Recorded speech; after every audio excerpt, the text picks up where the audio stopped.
Yeah, man, y'all already know what's going on, man. Happy New Year, man. Ear Hustling 404, man. We live on Necessary Smoke. Tap in, man. You know what I'm saying? Got some guests in the building with me. Got my boy. Don D, you already know what's going on. Mr. Having his way, Mr. Having something to say in the building. What's up, man? Man, we good. All right, bet. You know, we living.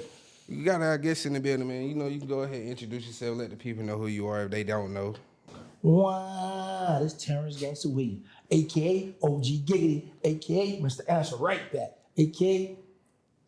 Terrence Atlanta William, a.k.a. Terrence Civilian William. You know what I'm saying? Yeah. Hey. It's Necessary Smoke. I'm in the building. He said, Mr. Answer Right Back. Like, bro, we played phone tag for like 30 minutes straight. Me and Uncle trying to get each other on the call.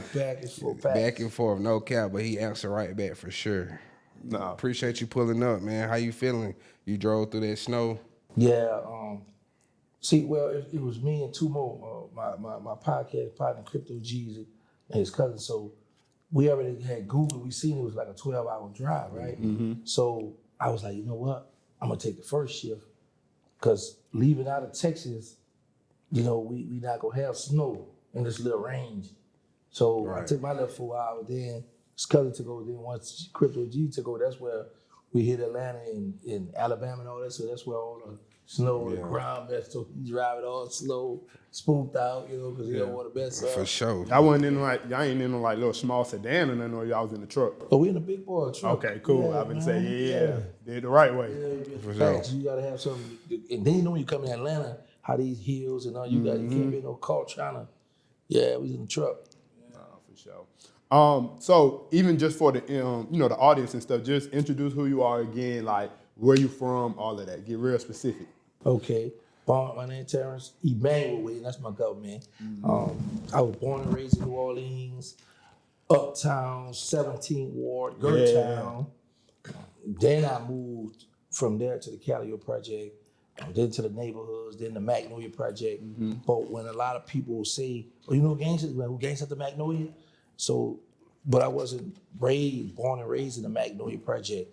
And for those who don't know, and for those who know, y'all know Juvenile and Turk is from the Magnolia Project. Mm-hmm. Yeah. So is that kind of just where you got your name from more so then? Or it was kind of still before then too? It's just like kind of what people associate with you? No, I got my name from Killer Stone. He out the Magnolia Project, but we did that. He gave me that in juvenile jail. Yeah. I used to be lit gangster because I was real small. Mm-hmm. But I got that's where I made my bones at. That's where, my fame, hood fame and all that, from being in the Magnolia Project. So what would you say is like the most known project out there? Probably Magnolia. In the Calio. In the Calio? Just do P from the Calio. Yeah. See Murder, they're from the Calio Project. Yeah, facts. I'm thinking, I'm trying to think more like from the outside, but you might be right, them two. See, bro, he went to I went to college out there. I went to college out there. Oh, Dylan? Yeah, he know a little I was bit. out there for 5 years. Oh, so you better with gentility. Mm-hmm. When you pull in, you gotta go up that long road. Yep. I used to duck off, go hit the girls back. I believe you. We used to have hella locals on there. You got that little guard boot up front, and you come, and let me show you what's crazy. At nighttime, when you come up that long little road, to the right, a little gym or whatever the door, all them girls coming running out that door, and that other side door over there, and they got cars parked all around, the road, cars parked with car, and you make that little U-turn. They come out that door over there too. Yeah. Because I said, come down that road when I turn here. You ever went to the back by like the grave sites and shit? Yeah. Okay. Okay. So done official. So he knows something. I used to get my haircut uptown and off Valence. How you say it? Valence. VL Street. Valence and Valence. Yeah. I used to get my hair cut out there. Oh, okay. Yeah. They know how to cut hair out there? Huh? They know how to cut hair out there? I don't know no nigga from New Orleans that just be crispy with the line up. Like Boosie, he got his fade now, but like. But he's from Baton Rouge. Oh, so he don't even count. Yeah. I don't know no nigga like bro shit, cause them niggas be having the bald heads. Wayne had dreads and a little here and there. Some folks could do it though for sure. Mine was official, but so just you growing up in New Orleans, and like you said, being from them certain projects and stuff, just how was it for you now that, you're older looking back on it? How was it for you? It was cool. It was pretty good.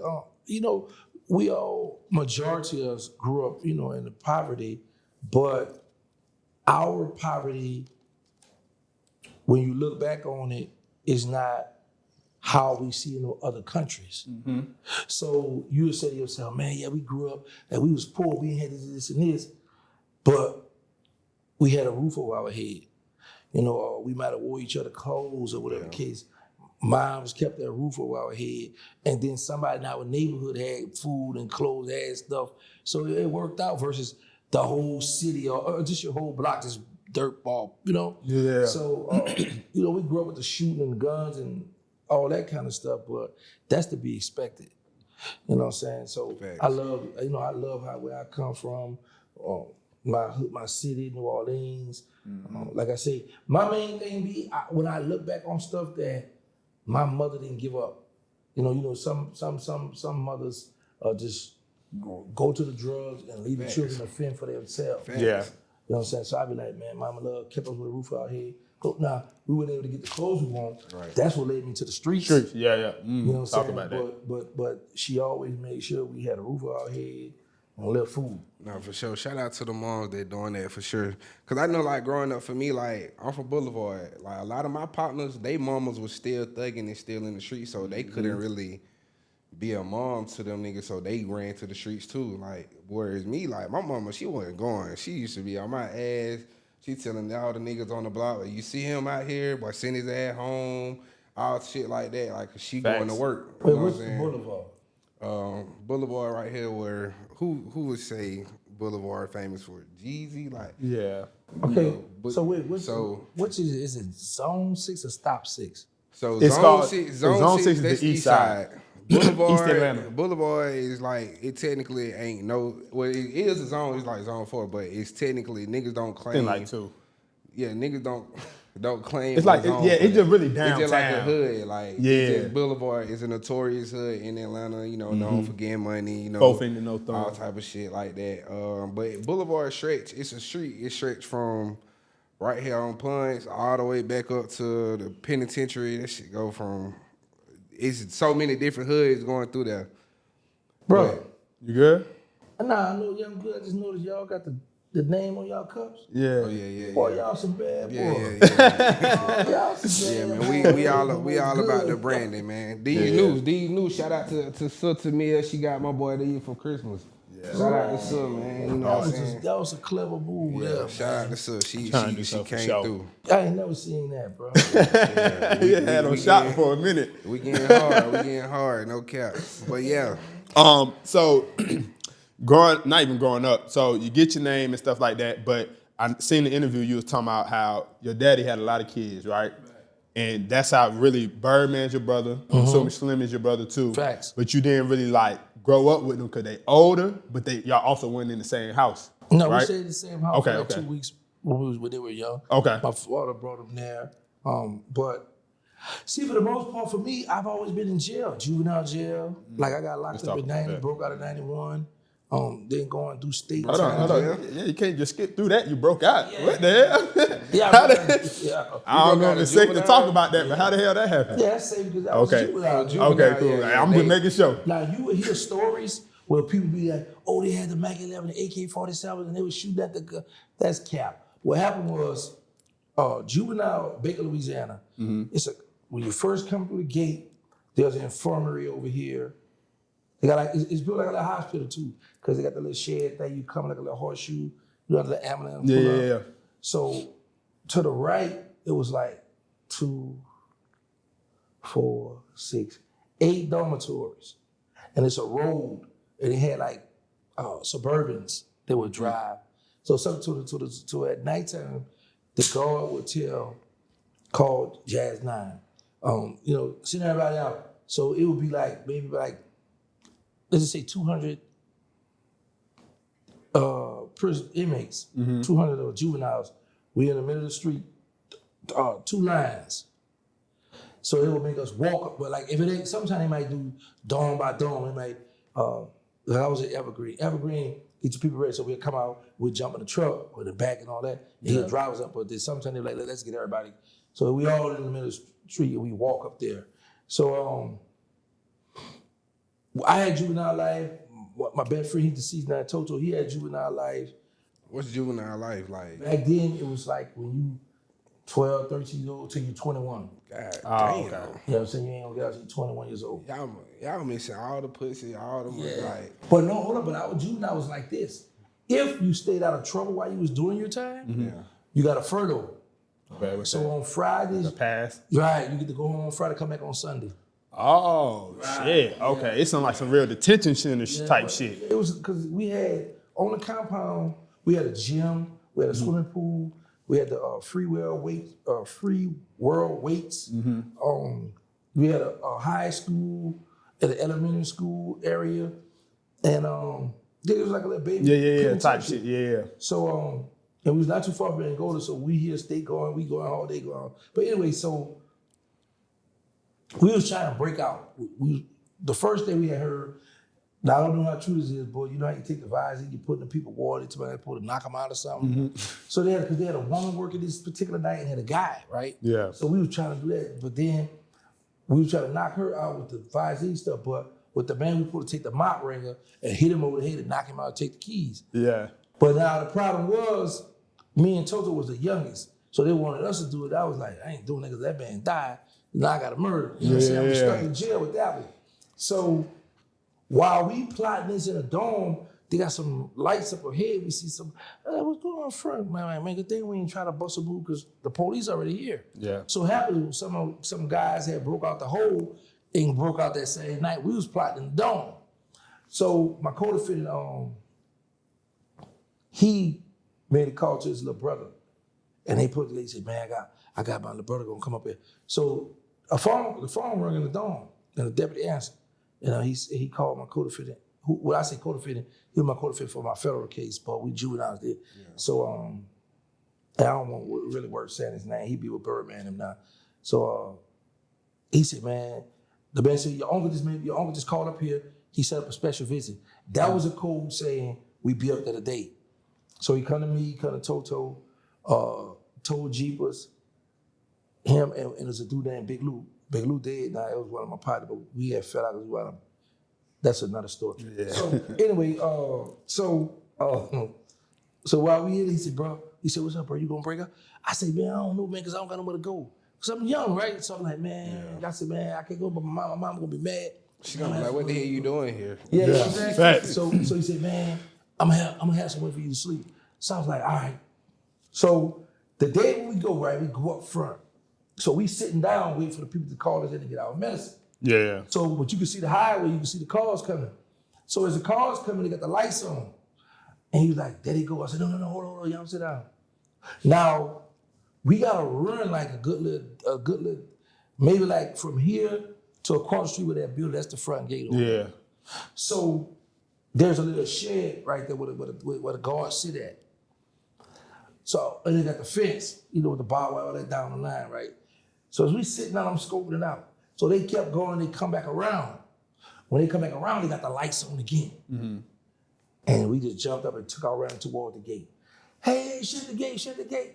So I try to be slick. Where that boot at, I'm thinking that I can run around the boot and just go run and jump in that car. But so happened, when I ran around the boot, there's a fence right there. So I'm still trapped in here. Yeah. So now I gotta hop over the fence. At this time, the three who with me, they're already in the car. Oh, they good. Right, but the car still waiting on me. Yeah. So there's a fat deputy right there. So I don't know where he at right now, bro. The fat deputy. And my bad, pun intended. The fat deputy. Let me sit over, my bad. You got. Let me sit over here. You funny. So he like to sit, he like in the middle, like the car behind him. Yeah. I'm right here, and he like waiting on me. So I hit him with a little juke move. Yeah. I went around him. Hey, I hit him. I ain't saying you slow now. But so I hit him with the juke move, right? When I run and jump in the car, I hit my head in the car, jump in the car. So we in this long, I don't know, was it four-door, like a Cadillac light. You know them cars where you put so much weight on the back where it's like this. They be dropped in the back like a bunny. Exactly. So as we put off. So mind you, like I told you, they drive Suburbans and all that on the compound already. Mm-hmm. They be having horses too, but they drive the Suburban. So they get behind us. when we get on the bridge, it's kind of hard for us to get going up the bridge because of the car, right? Yeah, the car dragging. So the dude's like, facts. So the dude's like, man, two of y'all need to get out. So he go in his pocket, he give by the partner Toto, he the youngest one too, he give him $25. So I'm looking for Jeepers, he's deceased. I'm looking for him to jump out with Toto. Toto's deceased too right now. So I'm looking for them to, looking for him to jump out with him. But I'm like, I can't let Toto by himself. So I jump out with him. Yeah. So when we jump out the car, now we running back down, so that made them stop to come at us. Yeah. So that let them get away. Yeah. Yeah. So we running back down the bridge.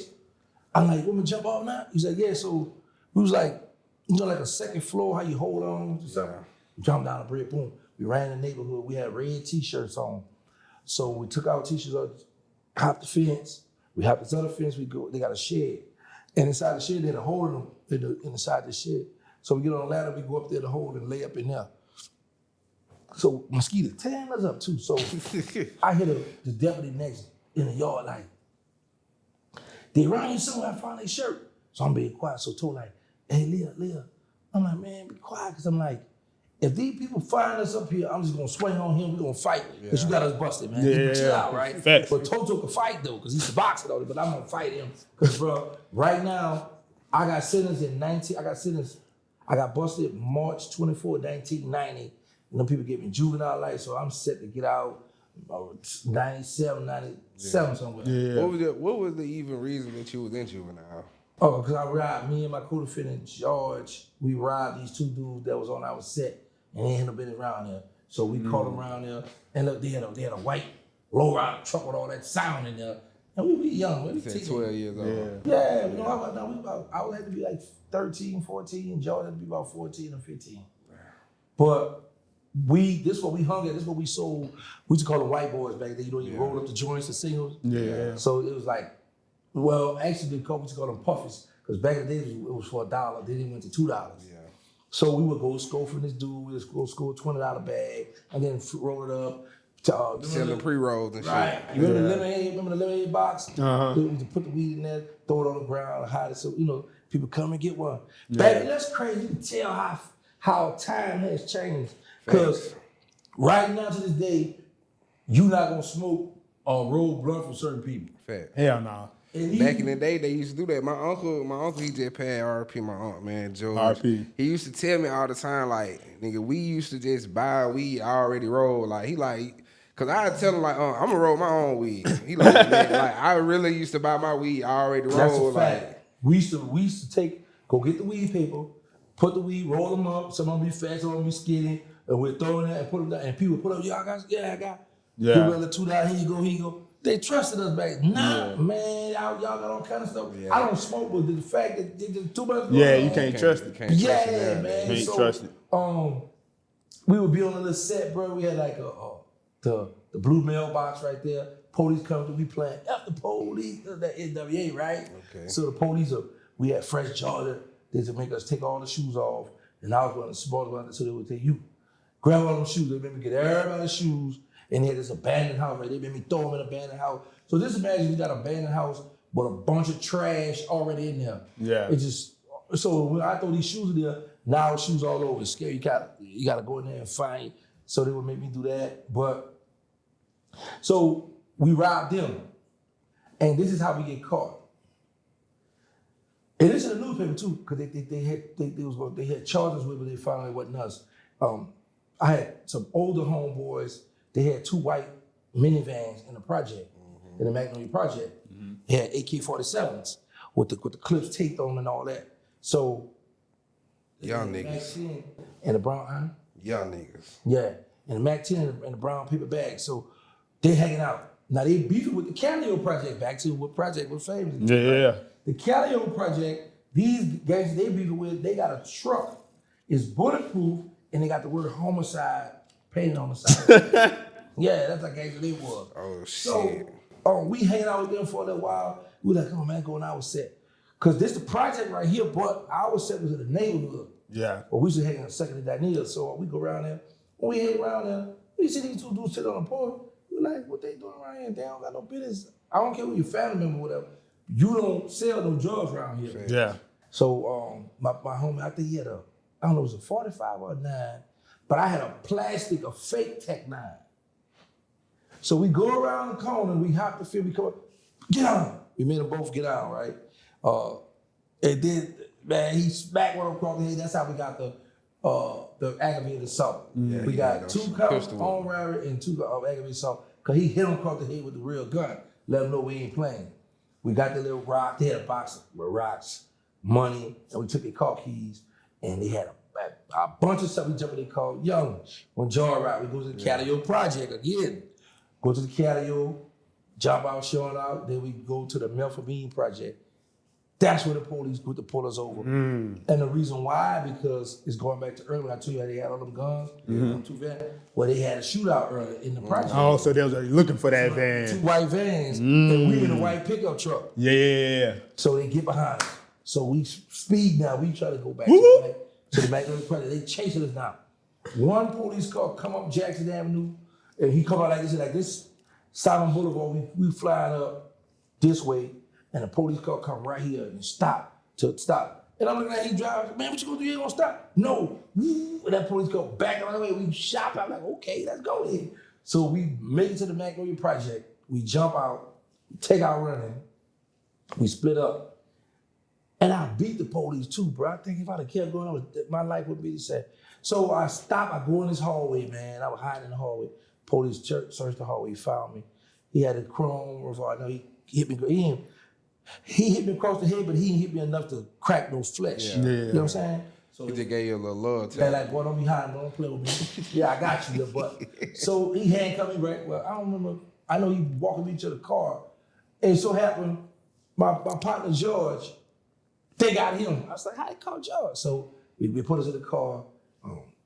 We wound up going to court, and they gave us juvenile life for that. It's crazy.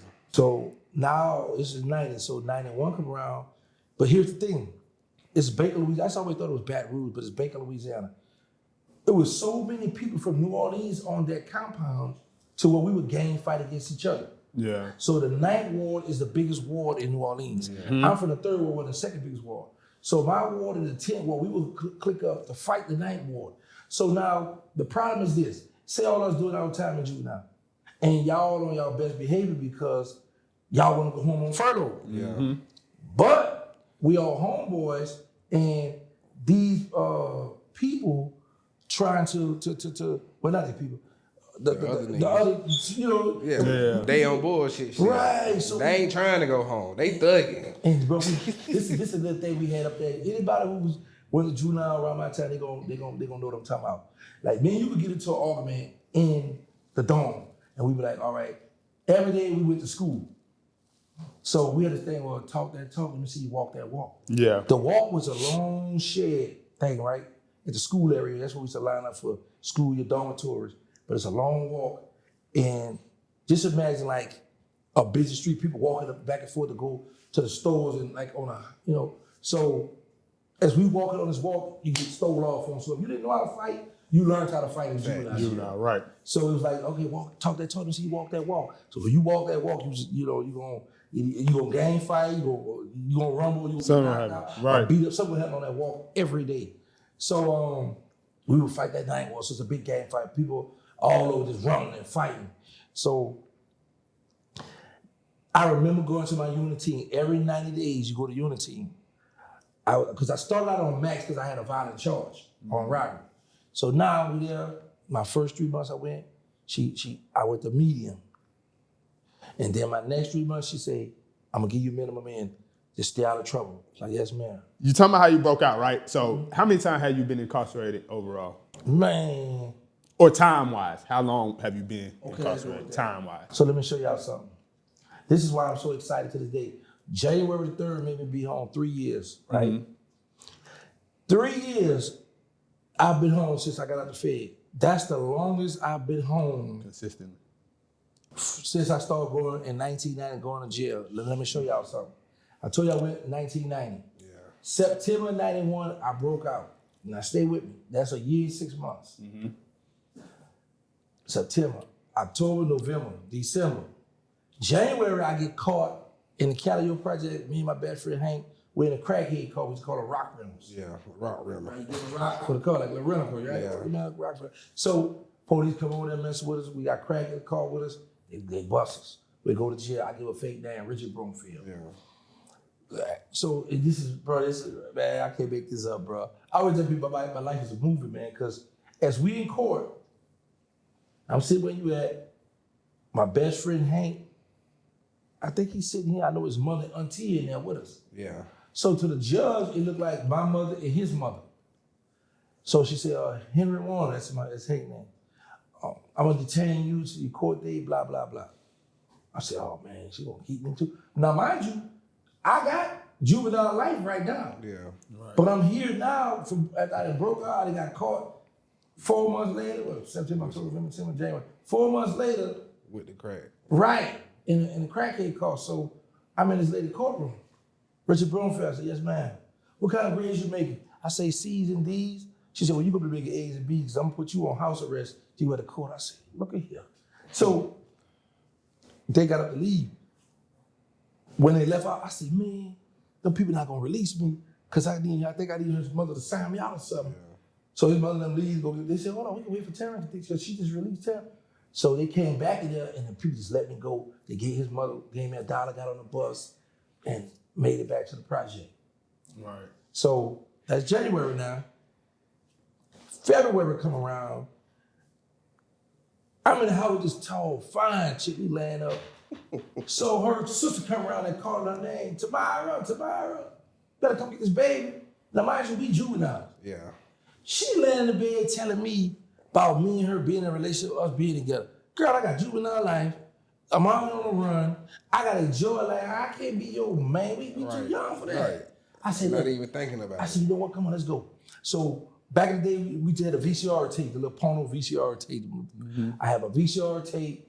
I had a big thing of Twinkle. Is that I had the gold tee where you got the little putty stuff in there. You get it, and shake it, twinkle, you go like how the toothpaste is. It's that type of texture, whatever. So, but I grabbed a 9. Now, it's a guy at my project. Well, matter of fact, the same guy I'm about to tell you about, he the one called my name when the dude was sneaking up on me to shoot me. And I looked back, the dude was charging me with a gun. Had he not yelled my name, I wouldn't be here right now today. Right. So, he had got shot. And the police was roaming because it was like a few blocks from the Magnolia where he got shot in the neighborhood. So the police is roaming through. So when I come out the house, I'm trying to get away from this girl because she with this whole relationship stuff. And I'm too young for me to my relationship stuff. I see them in the rental. I say, man, give me a ride. I jump in the back seat with them. We go up the long driveway. We turn on Willow Street, almost to my mother's house. The police put us over. Bro, I don't know what was going through my mind. I didn't try to run or nothing. I thought the man was going to miss the gun or whatever. He pat me down, found the gun. Now the 2 guys I'm with, they like maybe 18, 19 years old, so they consider an adult. Yeah. Mm-hmm. One of them just got out of jail on probation for a pump shotgun. Oh man, I just got out of this, so he's scared, right? Yeah, he ain't going. Right, yeah, so he spooked out, right? So I tell the police, I say, that's my gun. Where you get it from? I say, I bought it from a crackhead. But my co-defendant, remember I told you we robbed the dude over here where I got juvenile life? Yeah. Okay, he managed, because the lady kept lying, telling me, come back 3 months, she's gonna get my minimum in, but she kept playing with me. But my co-defendant managed to get his minimum in. You get minimum in, minimum out, that's when you go out on furloughs. He went AWOL. AWOL meaning they're gonna let you go out, but if you don't come back, it's right, he didn't return, he bucked him. So now the police got me, he's standing across the street like, give him a fake name, Bro, first of all, I gave him a fake name the first time when I told y'all I got caught in the Calio in a car. So while I'm in the juvenile, the man pulled me out because I said Richard Brofield. So they got this big book, big thick book. And he said, what school you at? I said, Booker T High School, Booker T Washington. He looked, what's your mama know? I said, my mama don't have a phone. So he pulled me, he said, let me tell you something. He said, you lying. He said, if I find out you lying, I'm gonna beat your butt till the skin come on. So now he scared me, right? And I had 2 gold teeth in front of my mouth, a T and a W. What that T and W stand for? I said, Terry Wilson, my father, he's deceased. So he put me in this cell, and he took me out of the cell with my best friend Hank, and he go over there. What's his name? I'm thinking Hank about to give me up.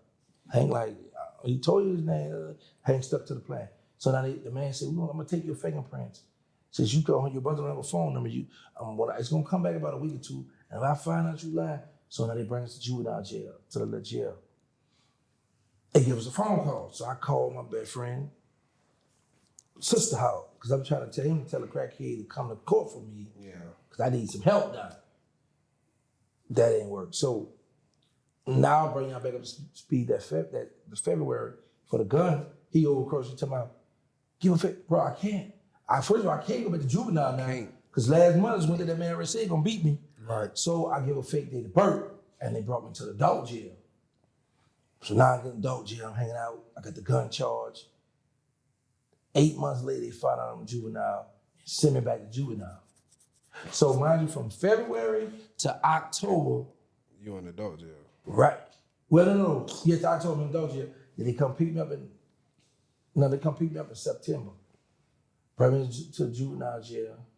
No, October, bring me to the juvenile jail, because I remember coming in the dormitory with these guys. We sit like this here, and the deputy come in and say, Tarrence Williams. I said, yeah, what's up? He said, how you feel about being on protected custody? I said, man, don't play with me because it's different image, right? Deputy, you talk about something protected. He said, you going home tomorrow? I said, where protected custody at? So he brought me over, hold up. I'm going home, all right, let's go. I'm going home tomorrow. Yeah. Because they had circle felony on my paper. And here's the thing.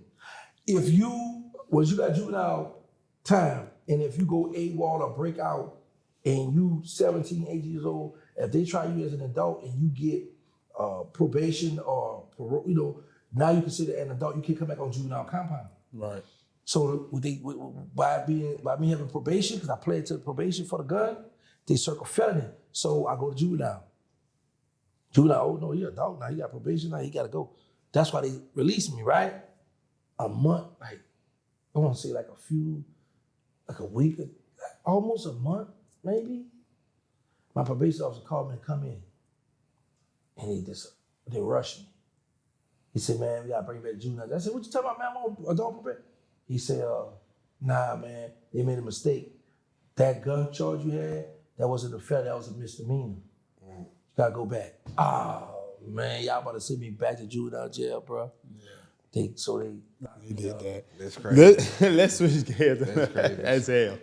Let's switch gears a little. So like we was even kind of saying a little bit in the beginning, but how was your relationship with Birdman then, and then how is it now?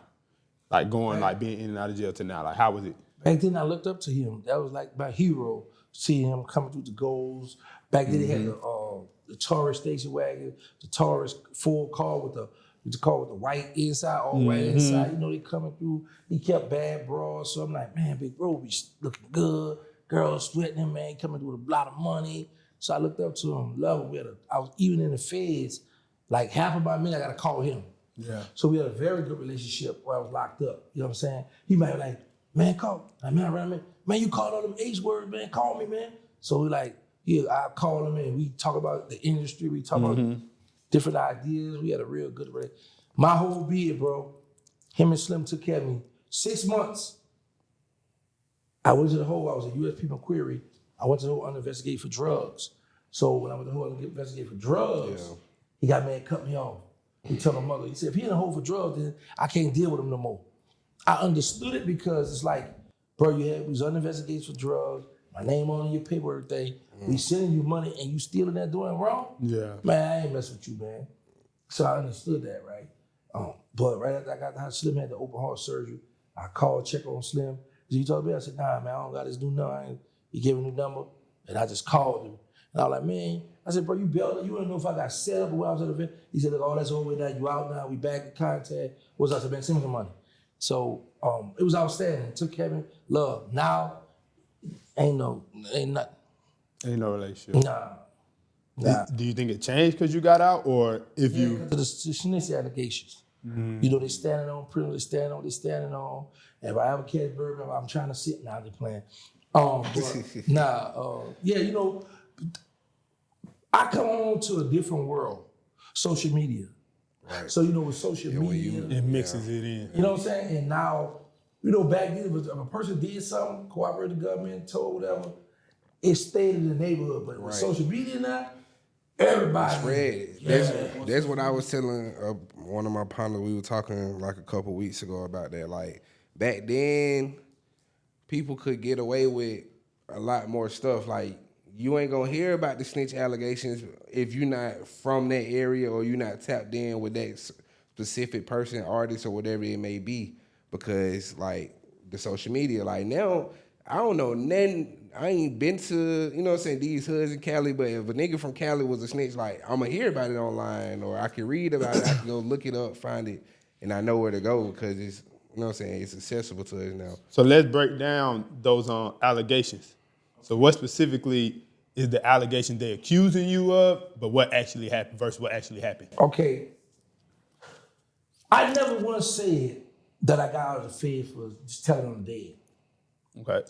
I said on Vlad that when Trump came into office, because of the First Step Act in 2018, that's how I got out. However, every time a law would come out when the First Step, when the two-level reduction came out in 2014, it made it retroactive in 2015, November 1st, everybody who had drug cases, you could get 2 levels. I was eligible for it, but I couldn't get it because I had a kingpin charge, the 848. So every time, like I run my case, like they gave me life twice. But when I go in court, the prosecutor was like, well, Yana, how can we let him out? And he has the same attitude. He haven't changed, Yana. He won't tell us what happened with these murders. Yeah. Why did they occur? So they wanted me to come forward to apologize or tell them what happened with the murders. And I'm like, nah, I ain't doing that. So every time something come up, and if it's discretion to the court to reduce my sentence, then the prosecutor will bring up the murders that the state know about, and I don't want to help them, so they'll deny me, right? So I said, okay, I gotta get strategic with this stuff. So I knew I had a chick that I could date that was in college. Because when you said Dillon, what I would do, I would go to Dillon, I would go to Tulane, certain colleges that the females didn't know my baby mothers, and I would go, because I learned this. When you go to college out of town, you limited, you ain't really got that much money. So, you know what I'm saying? You're on a budget. So I would go through that thing, catch a few females, grab what's up, you want to get something to eat, come on. Yeah. You know what I'm saying? So They be ready to go for a meal. So I met a female, right? And I wound up paying for her to take the ball. She got into the, become a prosecutor, a DA, I mean. So I knew the DA dudes. I said, look, bro, I got some murders. I need immunity now. So we sat down, I get everything with me and the hot boys did, the street hot boys. In return, you take that and you send it to the state, to the federal, and it's called Rule 35. So under Rule 35, you can help any law enforcement agency. And by me doing that, they write the letter to the judge, to the prosecutor write the letter to the judge. So my bad, I don't mean to interrupt, pause right there. So you said you helped with some murders from back then with the gang, not the gang, but the folks, the group hot boys, not the rap group, but the other hot boys. And so at that point, is that not cooperating? Or is that what they was talking about? Yes. Okay. Right. Okay. But the thing is, nobody's going to jail for it. Okay, why not? Because they dead. Oh, the hot boy dead. Yeah, right. fact. Okay. Okay. Keep going now. This is why I don't argue with my people or people when they say, oh, you told. Because it is. The rules were, you sit at the table, me, baby, all that sit at the table. It's like, if the police ever pull you over, don't talk to them. If they ever bring you to jail, don't go to the interrogation room. You don't want to talk. Facts. So I remember when I was a juvenile, they came and got me from juvenile from when I was telling you about when I broke out and all that stuff. I called a murder in attempt murder. And they come got me from juvenile, and my mother acted like she was going to work with him or wanted me to cooperate. When I got there, the man was like, okay, you ready to get your statement? And I'm looking at him, and he said, hold on, let me call your mother. He called my mother. And I said, Mom, she said, you all right, baby? I said, yes, ma'am. She said, tell him you don't want to talk. Tell him you want a lawyer. I told that man, I said, I don't want to talk about a lawyer. Man said, all right, hung up. You being booked with first degree murder. I was like, oh, right. So they brought me over to the adult central lockup. Right. So I never went in the interrogation room. Yeah. So now what we doing is now go and sit down with the people going to interrogation. So now it's like, okay, you telling us you told all these dead people. Okay, we don't have nobody living coming forward saying, okay, yeah, he got me in jail, blah, blah, blah, right? However, how we know that's all you told him? You could have told him about other stuff that got into the investigation. Yeah. So it's more so speculation. If you said this, you could have said anything else. Right. So to keep down all the bull crap, don't go in there at all. Right. So that's why I don't get upset. Right. But when people start saying, "Oh, he just told him a day to get out," that ain't right. That became a big topic. So Yeah, I remember that. Yeah, I ain't never want to stop it because it helps me with interviews to keep me going. Fact. Yeah. You see what I'm saying? Like keep that topic up for discussion. And that stuff been all over. So I'm like, all right, well, let go like that. I'm free. I don't care. Right. I'm out here. You know what I'm saying? So yeah, so I guess in the streets they still consider that foul. Then I'm assuming. Yeah. Okay. Not everybody, because I've been helping people, man, I don't look at you like no rat. That ain't ratting. That's because if we on a mission, if we all on a mission, and I die, I would want my people to put it on me because I'm dead now. I've heard some people say. I've heard some people say that. T.I. said it. Yeah, you know what I'm saying? You put it on his cover, right? T.I. said it. Did you call your boy from the west side a snitch? Right. No, I'm not saying. Listen, I ain't a street nigga, so I can't say what isn't. I'm just understanding, like, you know what I'm saying? Like you said, it makes sense. But I think even with all of it, you know, some of it come with people be like real speculative, or they decide who they want to say is right and who not, like favoritism too. Right. So like you. I mean, Shots fired. I just asked you, is T.I. a rat? Let me get out the way. I said we've never heard T.I. rap. T.I. said he'll tell on his dead cousin. He said he would. He didn't say he did. One and two. I don't think telling on somebody that's dead is necessarily ratting if they can't fucking say nothing. Nobody going to jail still behind it. So Like, if nobody's going to jail behind something that's not ratting, right? no, that's not what I'm saying. What I'm saying is Hey. it's not like when somebody dead. It's not like when you tell on somebody, they're fighting the other side of it, right? So that's like if he was like to come in and be like, oh well, Don did this, but Don still talking about, I ain't do that shit. It's not the same as if goddamn George is dead and George can't say nothing, but you trying to finesse your way out.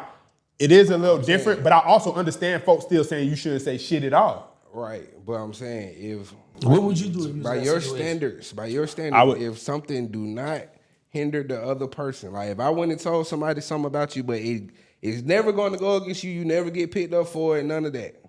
If I'm fighting the other side, then yes. If I'm not, then no. It don't matter if you fight. It never hurts you. It never. What I say never harms They you. can't say that though. I know it's exactly what you're talking about, but I'm they just asking can't you. say that. No, if it go against what I'm fighting, bruh. No, so what he talking about is this whole YSL shit. You just saying so Right. you only giving So- the dead a pass.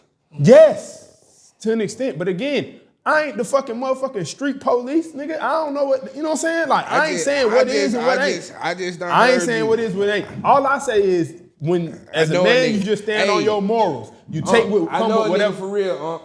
That's all. I know a nigga for real. All I'm saying is, bro, all I ever say, you just Nigga stand on ain't what you standing do. on What it. you do, what you Nigga ain't do, standing on it. whatever, stop. Whatever, what you do, you gotta stand on it. Cameras roll. You know, it's a difference.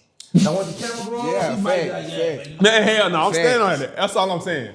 But so yeah, so you was fighting those allegations. Some folks saying so that's kind of why the relationship just not really there. Yeah, because you got to keep in now. mind, like I say, they built a name for themselves out here. Yeah, You know, they from New Orleans, and they got. I didn't much know that. Rollo, shout out to Rollo fam, I didn't know that Rollo used to live with Birdman. Yeah. So you know what I'm saying, and Rollo, and Birdman and Thug, who they got the rich gang stuff. So he got a lot of love all over, and it's this is a young man world right now. It is. The young niggas is hey. You know what I'm saying? So now So- it's like.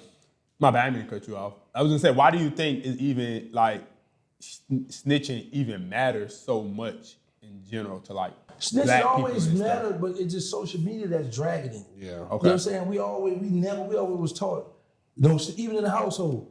Mama said, boy, start like tell it. Yeah. Or facts. if something happened in the house, what mama would say, don't go tell people going to my household. Yeah. Wherever going you stay, don't go talk Nah, to that's a me. fact. That's a fact. See what I'm saying? So that always did matter. Do you think that's like? Oh, go ahead. Man.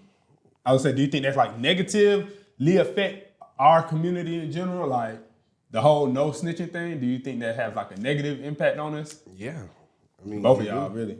Yeah. It do, but it's like No, I'm not gonna say that. I don't think so. I'm neither. gonna say it do because like you gotta think just like the Pop Hunter situation. Like bro was 13. Yeah. He Yeah. seen his best friend get killed. His mama made him go to the police station. Hey, tell them for who killed your best friend. Like you 13, like that's a kid at the end of the day. I would. Yes. So as he got older and the song came out, he getting on folks. Oh, bro, snitch, he a rat.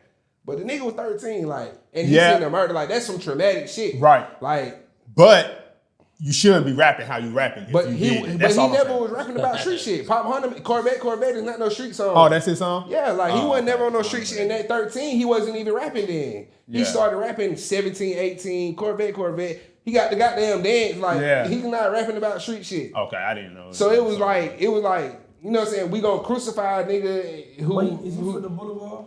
Nah, I think he from He told you Philly he or from the something. I think Boulevard. he from Philly or something. But I was against that. I was against that whole movement because I felt like how you saying you shouldn't, whatever a person did as a child, that shouldn't spill over and carry into the industry. Right. But what has happened is we, and I'm saying we because I'm out here with everybody, we have allowed street rules, street guys, street people to enter the entertainment on social media and bring that stuff to social media. right.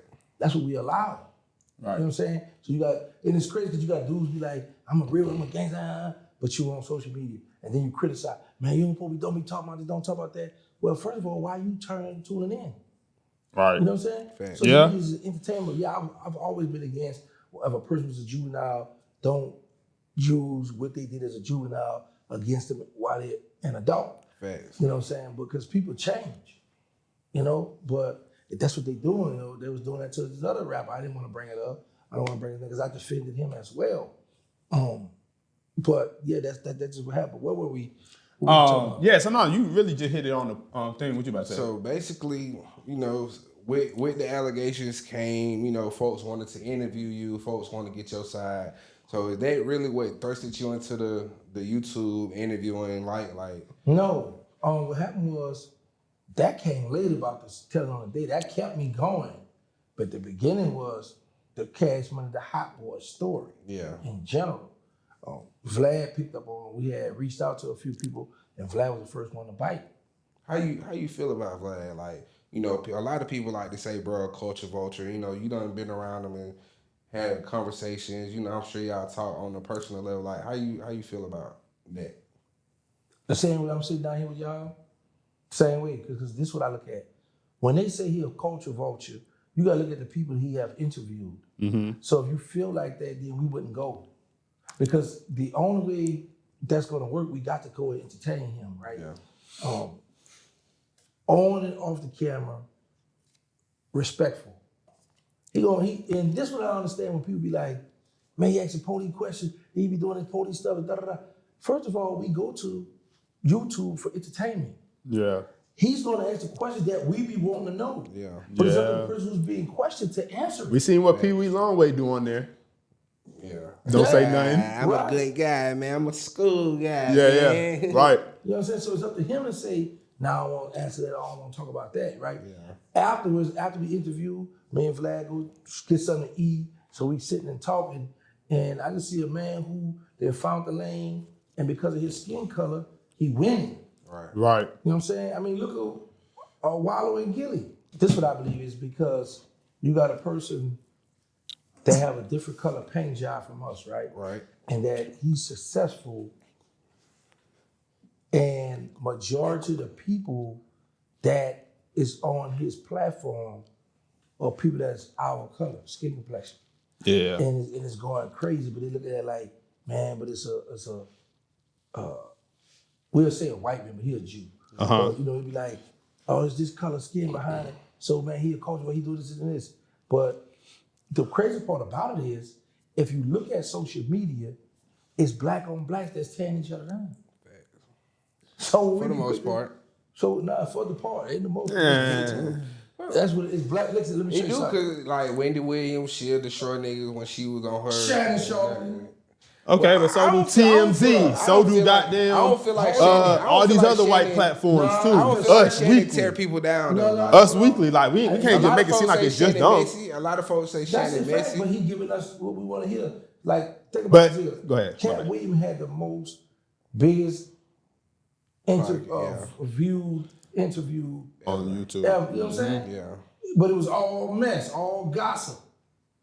So at the end of the day, Yeah, Cat had something to say for sure. in fact, you know what I'm saying? So we do this. This is what we do. We want entertainment. So are you not entertained? Yeah. Yeah. But I understand that, yes, I'm with you. Facts. But it's also white folks like that shit too. Cause you got the Us Weeklies, you got your TMZs, You know what I'm saying? You got all these other platforms that do the same shit. So I think people in general just like gossip. I can't say it's just a black folks thing. No, that's not what we were talking about. We were just saying Oh, okay, my bad. We were just saying that if the blacks would come together, or we would stop tearing down with you. Think about this here. We are some of the most influential people on this earth. Facts. So they be intrigued with us.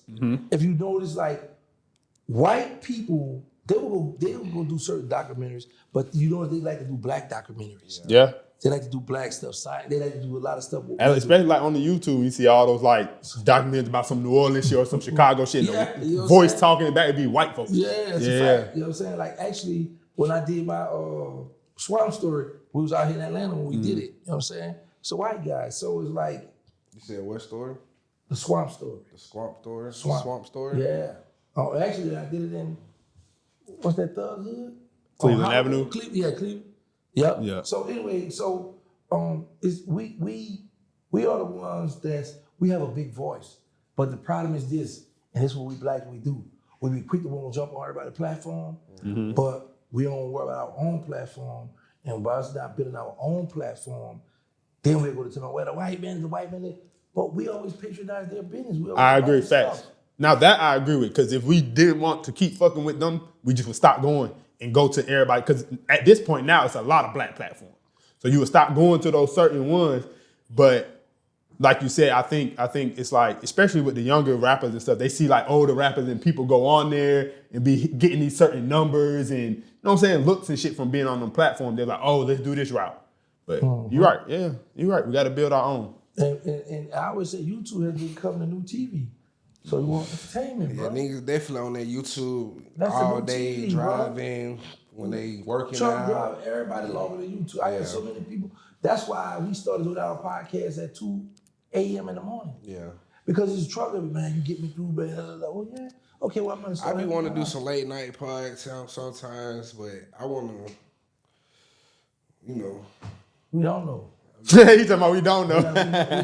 Tell us. I don't really know what folks want to hear like on some late night Regular shit. You know what I'm gossip, saying? just Like, regular talk. The same though, folks here, right now in the daytime, you got, like I said, you got late night workers. Yeah, You got facts. people's jobs They need to get through it. Cause you know that they late night, early morning, they be like explicit hours, like after dark hours. It don't matter if you got to think about this here. Folks be want to get freaky. No. When we do that too, we have females come over, we talk about sex. But the thing is this, the people who work late night, they sleep in the day. Right. So now they want to catch up what happened today. I was asleep, so bring me up to speed. That's true.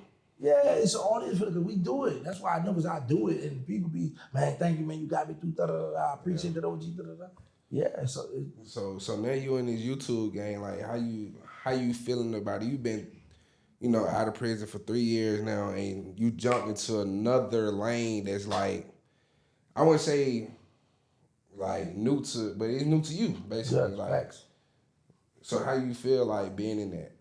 I love it. Would you call yourself a YouTuber? Yes, I'm a content creator, influencer, of course. Yeah. This is like I say, when I come home, when I first come home, a lot of people, they turned their back on me. So I didn't know Facebook, Instagram. Yeah. I don't know about this stuff because the cell phones. I'm still thinking about jail. Okay, my cell phone on ringer. I'm gonna put my phone here. I'm living with this female. You don't touch my stuff, I don't touch your stuff. I'm thinking that, right? That don't go up, they're out here. That girl's in my phone. Yeah. You know what I'm saying? So I don't know this. Nobody never taught me how to lock the phone. So I'm on my own out here, bro. You figuring this shit out. Yeah, I still don't know how to put the code to lock the phone to this day. That's why I'm like iPhone. Too much going on the iPhone, right? So, Damn. so You might need the iPhone because you can just I Face got ID. one. You can just Face ID unlock. I got a right foot. Yeah, you can just use I got an Face iPhone, but I ID. don't use it for music or I want to FaceTime or somebody look at them because I got iPhone. But I like Android, it's better for me. So as I'm going through the social media, it's the people in the comments, OG, press this, okay, press. They was teaching me. Yeah. Because I didn't have nobody to show me and teach me. Like right now, I still don't have Lyft or Uber on my phone. Oh, you need a young nigga with you. You need your young nigga. Yeah, you know what I'm saying? And then sometimes I want You need your little younger sister nigga that could just be and I around. need a little school young guy. I don't want no any young guy. Yeah. Y'all them boys, they be having a backpack. You think they got the camera equipment? They got the Draco with it. Hey, sometimes you might need the Draco and the camera, like, cause you gonna be you got your security and assistant in one. Nah, Facts. But that's a security. Long as he legal, you know, he I legal. that's a security I don't need because if he young and wild, he get the bus. Yeah. We both got a murder. Don't need no wild. He know I'ma tell on him now. So I got young. Oh, you go. I ain't trying to get in the car this time. I know better. I love it out here. But anyway, bro. So, I what I love about social media is I make more money than the average drug dealer in the neighborhood. Like for real, like the most I've made on YouTube in one time was $22,800 something. That's how much I made, and I didn't believe them people was gonna give me that check. Yeah. I said, ain't no way in the world. I took this phone right here, prop it up, and I remember when I went down, me and baby and them, blah, blah, blah, blah, uploaded, and then it do views, and y'all about to pay me. I don't believe this. Yeah, this ain't real. Bro, I know ain't no way in the world I'm about to post this phone up and talk smack, and y'all about to pay me. I was like, it ain't no. And when I saw the number, I said, them people ain't about to give me all that. And that thing direct deposit my account. I said, man. Yeah, bro. I made 18,000, 15, 13, like. Yeah. And I done got lazy now, so I be down there 9,000, 6,000. But it's still good for me because I don't have to work. Yeah. All I got to do is sit out on my butt, put my phone up, and da da da da. So for me to come home, don't have to pick up drugs ever again in life. Yeah. It's a blessing. It's good, you know. And I realized everybody from children to adults on social media. Facts. And what made me realize that I became an influencer and a content creator is one day we was doing a live. Like I was telling you, I was live midnight. A lady coming, hey, how you doing? I liked about your channel through my student. She said, oh, I'm a high school teacher, and my students be playing your YouTube channel in my class. I said, man, that let me know I gotta be careful what I say and do. Because the youngsters watch it, right?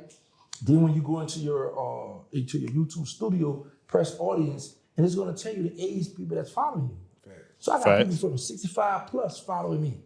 I say, man, I got grandmas, grandpas, aunties, uncles, I got different people. And a lot of people ask me like, how you so unique from a lot of people, how you became so successful on YouTube? Well, think about this. Majority of YouTube is gangsters on there. There's too many gangsters on YouTube. Yeah. And how-tos. Facts. Gangsters and how-tos. In them comments. How to do anything. So my thing is this.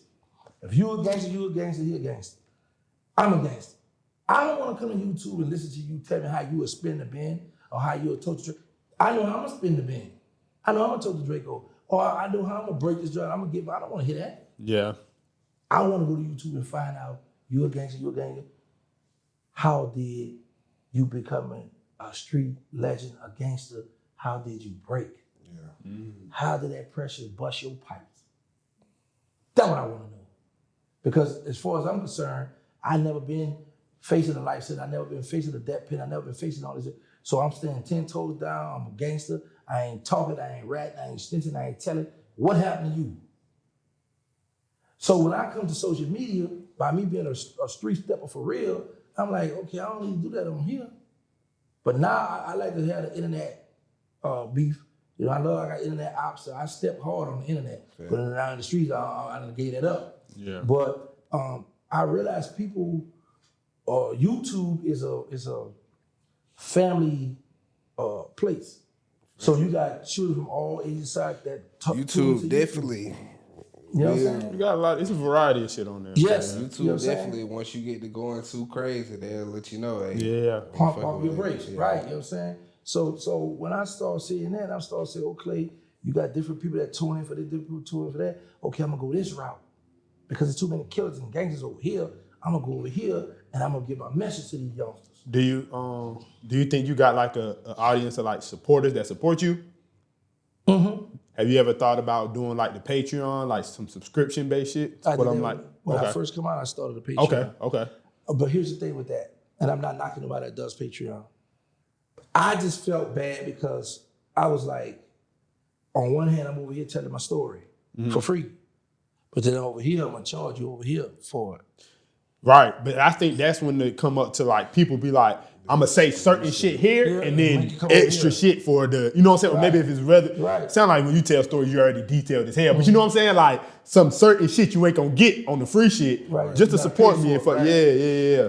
Because then you looking at it too, when you live, when you doing stuff, people drop in the super chat, they giving you, they donate money to you. They Yeah. giving you cash out. Yep. So I was like, that Patreon.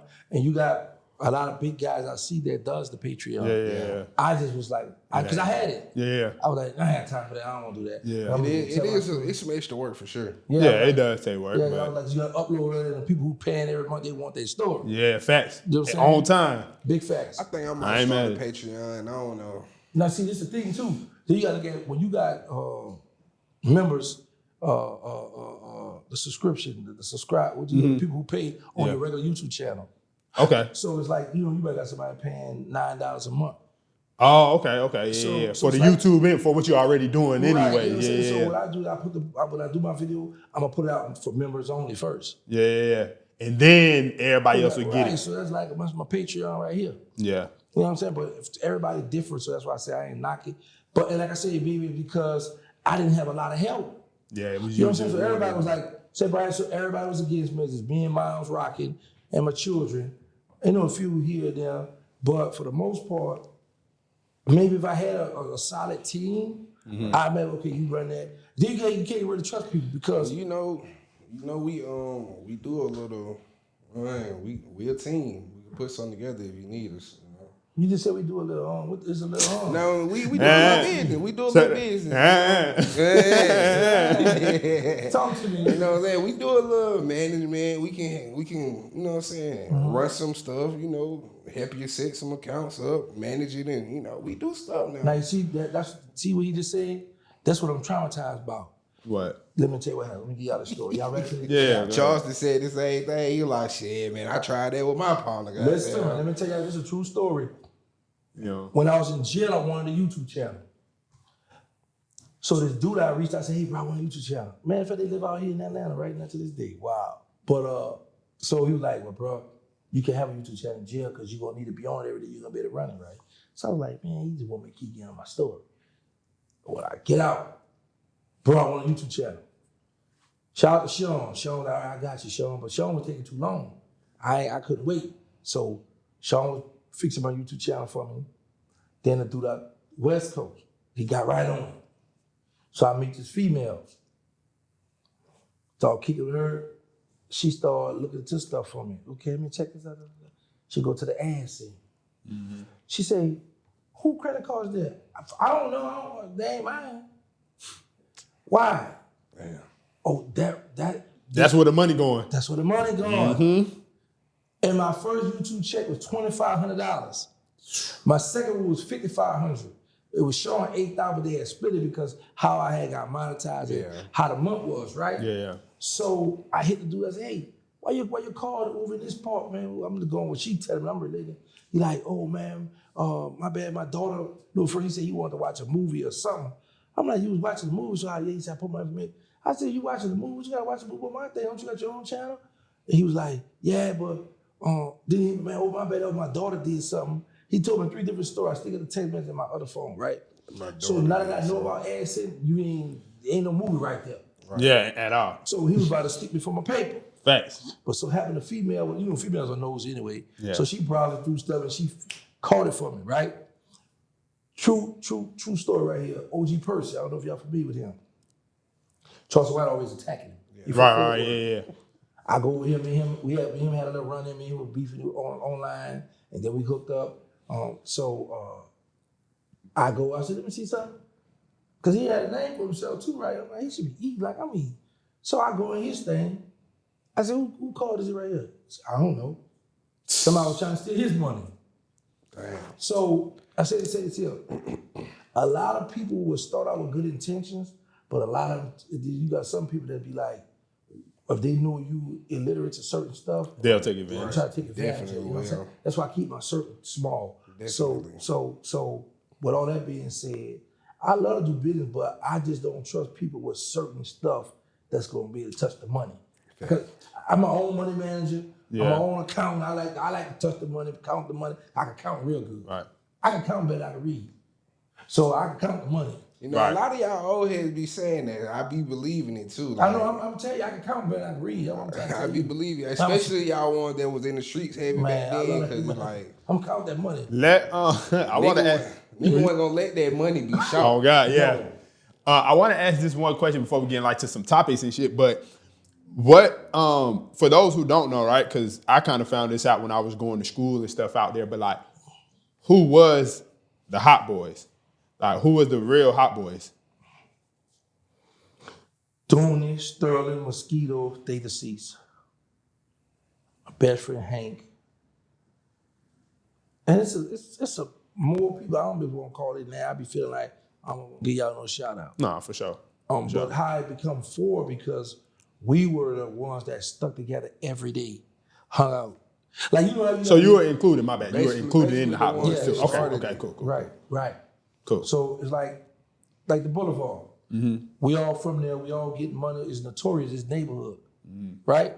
So, but you would see us together all the time. So that's how it becomes. So with me and Baby and them on the bus, man, I need a name for this group I'm putting together. Yeah, so we thinking we just going through the names about 30 minutes. I said, how many of them it is? He said 4. Name the Hot Boy. I like that. What's the concept? They look good, they dress nice, they got jewelry, girls looking for them, police looking for them, enemies looking for them, they hot. It's like, have you ever, I don't know if you guys have ever witnessed, experienced this, like, say we're in the neighborhood shooting dice, or we in the neighborhood hustling, whatever, and there's one particular dude might walk up, and you know he trouble, he gonna rob something, Yeah. and you know Know what I mean, that. like, what's up, dog, what's up, yeah, before you know it, all right, I'm gonna holler at you, and you slide up, you be like, all right, I'm time gonna to go holler. on and get Everybody out just there. start dipping, and he was like, why everybody, man, you hot, man. bad You- business. Yeah, you might come spinning, man. I ain't trying to get caught with hitting no bullet. Man, you hot. So it's like, man, they hot, them hot boys. Yeah, That man. makes sense. Yeah, baby, I want my money. I'm about to say, yeah. I want my money. How did y'all feel? I mean, I guess then y'all was like, it was cool because it was just what was going on. But like in retrospect, how do you feel like it was just kind of giving them that image? Because I mean, it probably y'all gave them the name also, but they probably also took y'all image and y'all swag a little bit too. They all that, bro. That's why when people ask me, oh, you going to the High Boys reunion, the High Boys concert? No, because of this. BG got a song called Uptown that he always performing. He said, here's the deal, gotta keep it real, gotta holler at gangster, a hot boy hard to kill. So I had been shot up and all that. Put a hit me on here, come at the middle of my chest. So when he was rap there, I would come on the stage knowing my enemies out there watching, and I'm like, to tease them. So now with me not mess with them, how can I go to a concert when I started that hot boy stuff? They got it from me, my style, the street stuff. We made sure they was really protected in the streets. To now I'm in the audience and I'm like, Lil Wayne, Juvie, BG, hey, y'all go. Come on, man, I'm like a groupie. It can't go from rap. I miss my dogs, The real one. right? When Wayne hit that song, man, Yeah, I mean, my dog. Yeah. That shit hard. Okay, Yeah, you you going know the crazy. police say that hot boy stuff stealing me. Yeah, Word word to to giggity. giggity, nigga. Okay, he rapping about me. One of the best rappers in the world, Lil Wayne, talking about me. Yeah. Okay, let's go to Soul Slim, our Tupac of New Orleans. I heard the feds in town. Gang, Giggity took life plus swing without making a sound. Soul Slim talking about me. BG talking about me. So some of the rappers in my city got my name in their song. Yeah. So I can't go to no concert and not be sitting in the audience and, man, I miss my dog. You know what I'm saying? Nah, so I don't go. Yeah, I mean, I feel you. Nah, I feel you, I but you feel never you. wanted to be a I rapper ain't too, gonna though. do that. But you never really, It's I'm not assuming about- you ain't it's really not want to be a about- rapper, it's- so it's more so like, It's not about being a rapper though. It's just about the fact that y'all, like I said, I'm not no groupie. I'm not finna sit in the audience and watch y'all perform or y'all shouting me out when I could be on the stage. I ain't got to pick up the mic, but you know what I'm saying? Salute me from the okay, side. I see Like, what you're saying. I'm Yeah, an yeah, OG. yeah. I'm with you, I'm with you, I'm with you, I'm with you. I'm Yeah, not yeah. no fucking just one of I ain't the about no one like, admission to yeah, this like, motherfucker. Yeah, I'm with you, I'm with you, I'm with You you. know, I'm with you, okay. I just stay away, You got me. I'll be like, salute. I'm happy they're together, but I just can't bring myself to do that. So talking about real Wayne, nigga seen day one. right. So talking about Wayne, and like you said, the reunion, they doing the whole, what you about to say? Before you Okay, even, my bad. Who is y'all? Who you feel like is y'all GOAT down there? Out of New Orleans, cause I ain't gonna say the whole Louisiana. I don't want to make it too broad. We all know that's Boosie. Boosie what? Boosie who? We know Boosie what? No, look right here. Boosie Nah, they say hey, that what they be saying in the Who streets. say that? They would be saying it. Wayne Wayne and Boosie is like between the two. First of all, Like, don't compare them two. Yeah, I only That's always totally hear Wayne. disrespect. I ain't gonna lie. To put Boosie with Wayne. Let's get that straight. Right now. Not right now, but right now. That's totally disrespect, bro. Don't do that. hey, niggas be giving Boosie a lot of credit though. Yeah, They give because he got the streets. facts. But when we talk about the king of Louisiana, that's Weezy, bro. Weezy had broke through too many barriers that Boosie can't even much imagine doing. I mean, and Boosie got some very good music. I love Boosie music. Yeah. But putting So who your GOAT from Louisiana? I'm gonna go with Wayne, the GOAT. What about New Orleans, particular still? I love Slim for the project, but Slim passed away too fast. Yeah. That's You a know what I'm fact. saying? So, But a lot of people put Pac and Big up there, and they, Big only had one album while he Two. was alive. Two albums. Two, But he had just dropped. and that Yeah. goes back to what I was saying, how people, the influence, how people, television, where that's why they do a lot of promoting. That's where they brainwash the people. Right. I used earlier about a certain rapper, like, you keep beating us over the head with this. And eventually you'll be like, well, everybody else, prime example with the Kendrick Lamar. That I wouldn't listen to it because I'm Team Drake, right? So, bro, one day I was in the car, right? And they playing it so much on the radio now, right? So I said, let me listen. I said, is he calling him? What the? I started to the lyrics down. I said, wow, you mean to tell me this man made a hit song called this man a pedophile? I was like, wow. I mean, but Drake did it to me. It was all good then, But though. Drake, listen to the beat Drake did. Is that a girl tour? matter. Is that a world tour or your girl Hey. tour? That was- Twitter fingers turning. What do you say? Trigger finger turning Turn Twitter. Twitter Like, finger. he was giving You them getting body one-liners by and stuff singing like. it. Yeah, he was body. And he went back to back, and he was nominated for a Back to Grammy. back. Did he win it? I don't know if he won. I But don't hold know. on, But it was let's- nominated. Let's address that. Meek Mill's from the hood, street dude, talking gangster talk. So he like, but you tweet me now. You always talk about killing and hitting somebody, but you tweet. So all that stuff went together. But this is something totally different. Now I'm gonna say this here. Drake started with him when he was talking about the man, wife, the child, blah, blah, blah, blah. Oh, you wanna play? I heard that was Day Free. You see what I'm saying? So you started this when he attacked back, it went crazy, right? And then it's that West Coast flavor, crip walk, beat, blood, stepping, it's just like that. It got that flavor to it. But we wasn't bumping that. Come on, bro. One thing we agree in here. When we jump in the car, you not gonna hear nobody say, man. Disagree. fuck that. We can't be doing that. he said Hold on, he like, listened to Kendrick. like, we can't be doing that. I heard y'all say that earlier too, and I was fixing the shit, so I meant to say something, but we can't be doing that because you right. Everybody, it depends on the mode, right? Like, people may not, if they finna, it's a Friday night, you got your girl with you, and you finna go out to a lounge or spot or something, nobody gonna be like playing Kendrick Lamar. But on the daily ride, I know plenty of people that will put on Kendrick Lamar because his music got substance. I'm not gonna lie. Like, sometimes folk ride around listening to substance. So it's like, imagine listening to Jay-Z, but the West Coast version. Like, Jay-Z shit be saying shit in his music, right? You agree or not? I don't know. Let me just say this here, man. You know what? Or like listening to early Wayne, like the Carter Wayne, the Carter 2 Wayne. Like, that shit ain't all turned up I know shit. you want to Wayne say talking. Kendrick. No. I'm not comparing them. What I'm saying I is it's the understand what you're saying. same. Here's the thing. Sometimes it ain't just one to listen to Y'all shit for make a fun. good comparison. Let me tell you why. Because it's like street versus nerd. What I mean by that is this here. I be trying to tell him. Listen, bro. Hold on. Hold on, I'm far from a nerd though, but I see what you're saying. I'm far from a nerd. What the hell you talking about? You wasn't a street dude. Remember earlier? Yeah, facts. So now I can see you listen to kids because you more like on the like you. He like went J. to Cole. school. You went to You college. went to school too. I dropped out. You're not a street nigga neither, though. That's what I'm saying. We the same. Well, hold on, but his Image for sure. No, I agree with that. And you Facts. still screaming like Dillard University. Facts. You know what I'm saying? You might get your book back That's over there. that what he was saying about Yeah, J. That's basically what you over there. You gotta do your essay. That basically what you was saying Man, about Cole. nah, we ain't Remember, doing you was like Cole. You know what I'm saying? Look at J. Cole. You look like you listen to J. Yeah, Cole. but J. Cole, but that's what. But I think then y'all, the folks on the opposite side of that perspective, you saying with that image, y'all blocking out certain shit because these rappers talk about struggle, all that shit we all go through because we all from poverty. That's what I'm saying. So you missing it out just saying that because it's not strictly street music, we can't listen to it. You gotta edit this out. What I'm about to tell you. You see when I call him a nerd, you know how far from that? Yeah. Those are clips you want to cut out. Such and such gets upset with Tarrence, they would call him a nerd. So that be clickbait. People go click into that. Yeah, that's what you want. Y'all need to cut that clip and promote that. Yeah. Okay. Anyway, but here's the thing, like what we said. We do a survey here in Atlanta. Yeah. You're not gonna have a bunch of hood street dudes jump in the car to put that Kendrick on.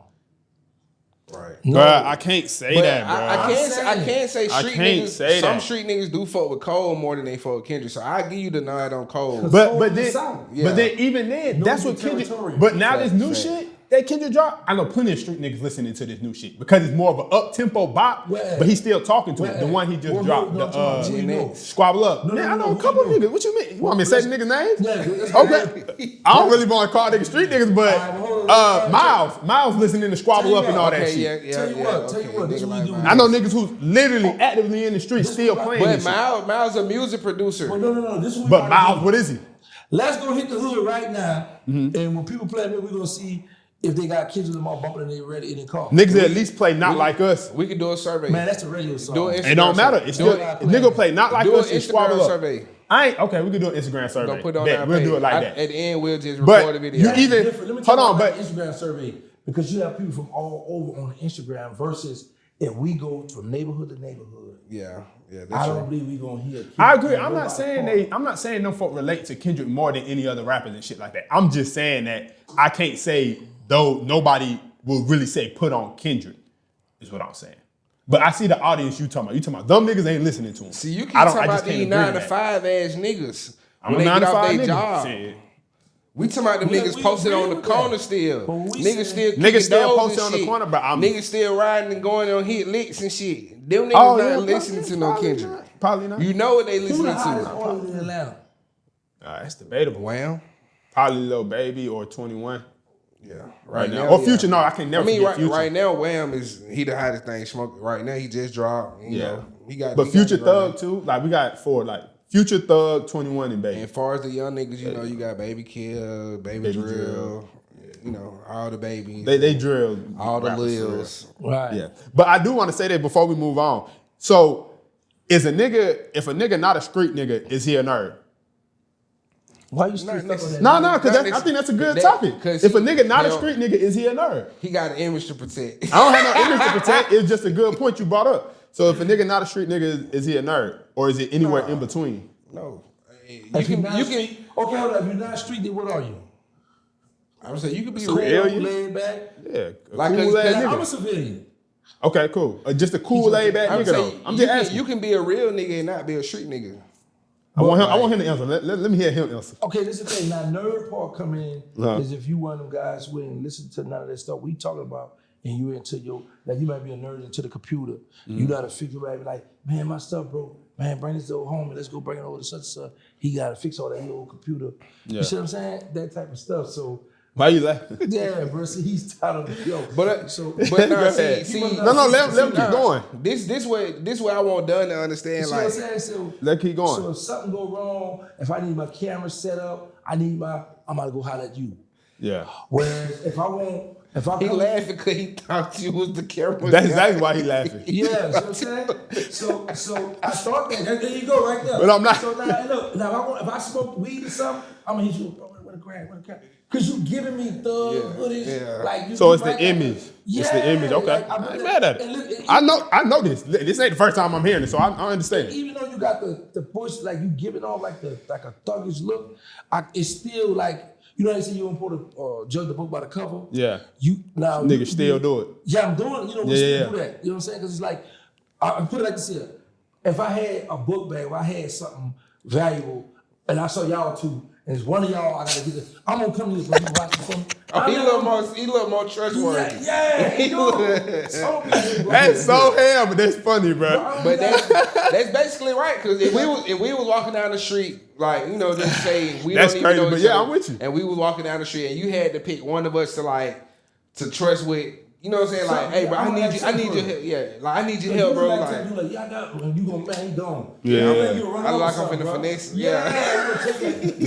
Man. You like, I be like, okay, look, he cool dude. I can like hold this for me. Sir, can I use your phone? Me, on the other hand, I'm trying to shit. What 17, Jack. Yeah, he finna take off on the train. Yeah, bro, you got me. Nah, man. I understand it. I just want to dive deep into it. You know, it's all good. Now, see, it just crazy because he like one of the ones that are hacking to my stuff though. Now I was finna say it just get tricky because nowadays, you know, like you don't know who it is. Facts. Oh, you don't know who doing it with the young nigga now. Like, hey, young nigga could be dressed up in a suit, might come switch you down. He's scared of that switch.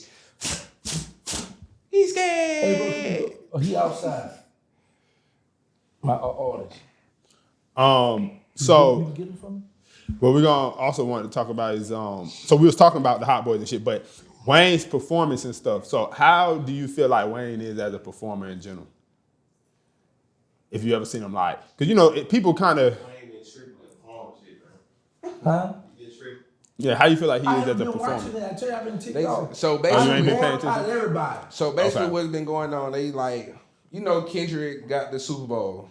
Right. Folks saying that Wayne he didn't deserve it. He wasn't a good performer anyway, and this and that. You know, it's been instances of recordings seen like Wayne forgetting lyrics that it seem like.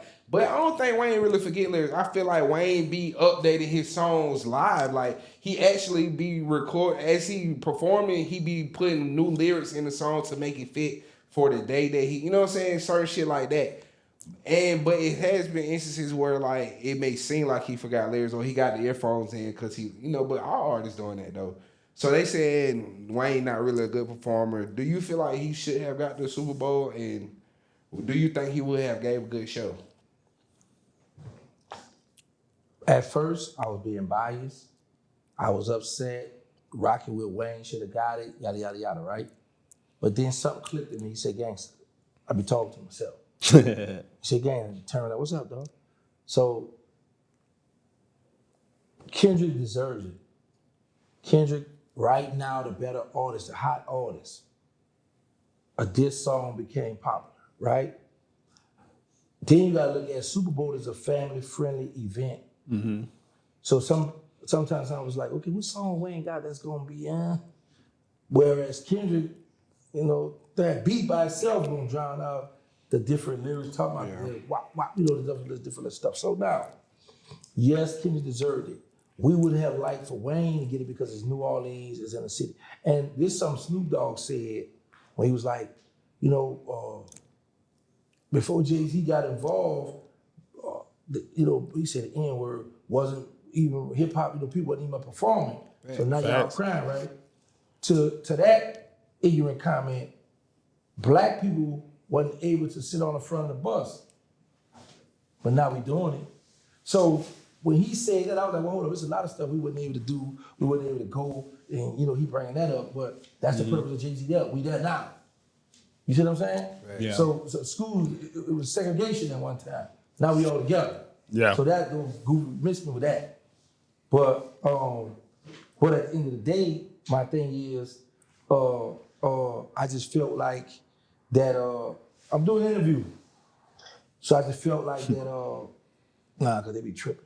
I just felt like that at the end of the day, you know, that Snoop was jock ride because, you know, Kendrick had put that out and Snoop, hold on, nephew, yeah, you Snoop right. he had to reel it back right, in, you know. He crossed the line. He did cross the line, endorsing Drake a little bit, you know. Yeah, but because the Snoop was that Drake more commercial and Drake more of the bigger artist. Right. And I feel like Snoop, he just so famous, like Snoop just trying to stay neutral in the whole situation. But also Snoop switched over because it was the West Coast. Snoop felt like you know what, I'm back to the home because this is the West Coast. Right. But also Snoop and Drake got some stake in this same record label too. Okay. That's why I was Called saying like Gamma. he trying to be neutral as possible, Yeah. but you know. So at it the was end a of the little, it was a day, little bias on at both the end of the day, sides. it's West Coast connection, so he had to reel it back it's in. respectful. So. Like I said, it's respectable. But at the end of the day, I'm looking at it like I don't like how they do them little jab because at the end of the day, a lot of us love Weezy. A lot of rappers look to Weezy, like how Weezy looked to Jay-Z. A lot of them look to Weezy. A lot of people just love Weezy, love his style, love what he did for hip hop. But when it comes to business wide, more, you know, I was in a tunnel vision at first. Yeah. Then I was like, you know what? For real, King work hard. So, you know, yeah. How you feel about P? Like just his music, his influence, Who? like that's P. On the 9 to 9. Cause when we was talking about them rappers, you ain't say like P. He was big, like he got a catalog that can match. First of all, you know I don't like P. Let's just start there. Shout out to Let's P. start P there. ticked me off. I will say this, because P, from where I come from, my homie, what I do respect and love about P, he showed us how to hustle. He showed us that y'all can come from the hood and y'all can get that money. Facts. You know what I'm saying? So he gave us hope. I will say that. That's the ice cream man, you know. Yeah, you know what I'm saying? But P just be ticking me off with that when he go to turn to his cousin hot boy Jimmy. That would be making me mad. Because it's blood, sweat, and tears behind that name. Yeah. And I fought Cash Money for this, right? Because when P did the Hot Boys movie, did the Hot Boy stuff, Bird and pulled the Ben speaking up, man, stop playing with it. You already, da, da, da. Bird always been quiet. They never say nothing about it. So I gave P legs to keep on pushing. But now since I've been out and I learned about the social media, so now I get to fight. I get to talk. I get to hold on, boy, to chip it. But anyway, like I say, I love and respect P for showing us like it's more than just being in a project with the chopper. Facts. You know what I'm saying? It's other things. Because you got some people who ain't never been outside their hood. Yeah. You know what I'm saying? Let alone go outside the city or go travel to another state. Prime example, when I was in the Fed, when Katrina hit, you got people that moved to Atlanta, DC, Florida, Texas. And then I'm hearing, oh, I ain't going back. I'm staying where I'm at. I ain't never going back to New Orleans. I felt like they betrayed, they turned it back on our city. I was mad with them people. I couldn't stand them people. Because I was like, I ain't never leaving New Orleans. When I go back, I'm going back to the hood. I'm going to get my 2 houses next door to each other. I'm going to be right? When I got out, I'm older now. Moving to Texas is one of the best moves I could have ever done in my life.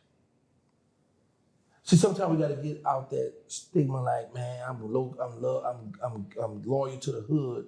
I'm stuck in the hood. And when you go to jail, the hood forget about you. Ain't no 401k in the hood waiting on you when you're in jail, when you hustling. And I used to tell people too, they be like, man, I see your people on such and such, and they ain't give you no shout out. Da, da, da. Like baby give me a shout out here and there on a bait, raps in the bell. But then sometimes they might not say my name, right? So dudes, man, whatever your brother, you know, shout out, man. I saw him. I say, bro, I don't want a shout out. Send me a check out. Facts. I can't go to commissary saying, hey, baby, rap or Lil Wayne rap about me. That don't buy nothing from commissary. Send me that check. And that's what they did. You know what I'm saying? But what we was talking about? Oh, you talking about P. Yeah, shout out to Master P. Now I just wanted to know where he ranked musically. Oh, you know P ain't no ranking. I rap better than P.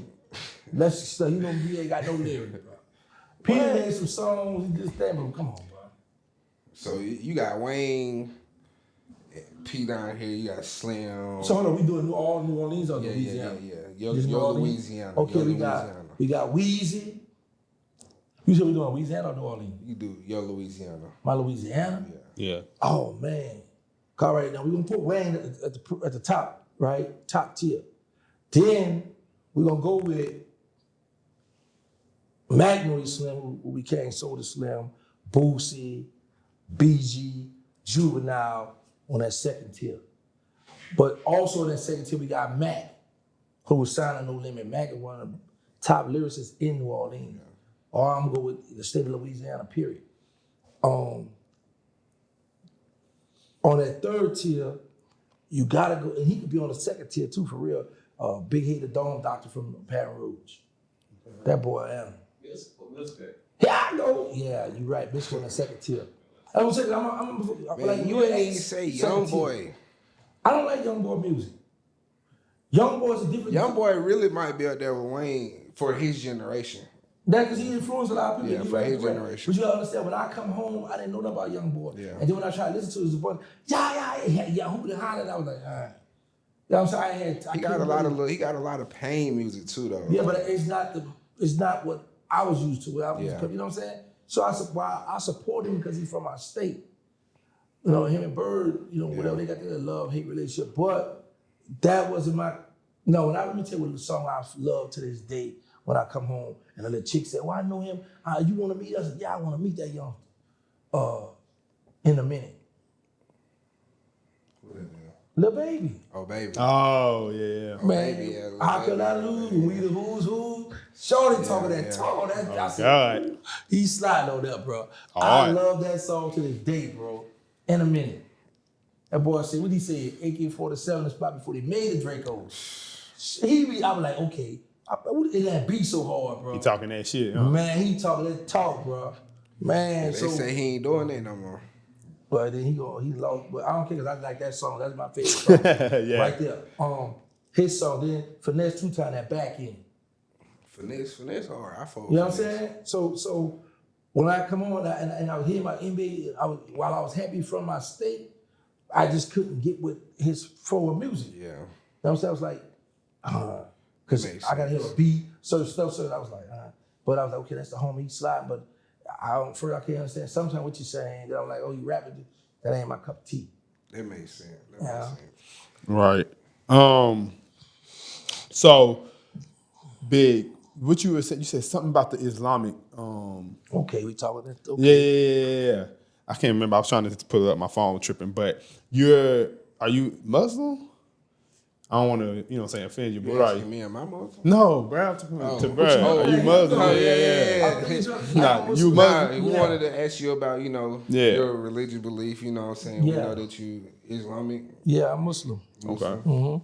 So did you grow up that way? Is that something that you kind of converted? I grew up Baptist in the church. I was in the choir. I remember when the preacher shouted, and they had a little Holy Ghost, they shout, and he fell out, was shot. I jumped and ran home. I said, Mama, Reverend Hart, he just passed a few months ago.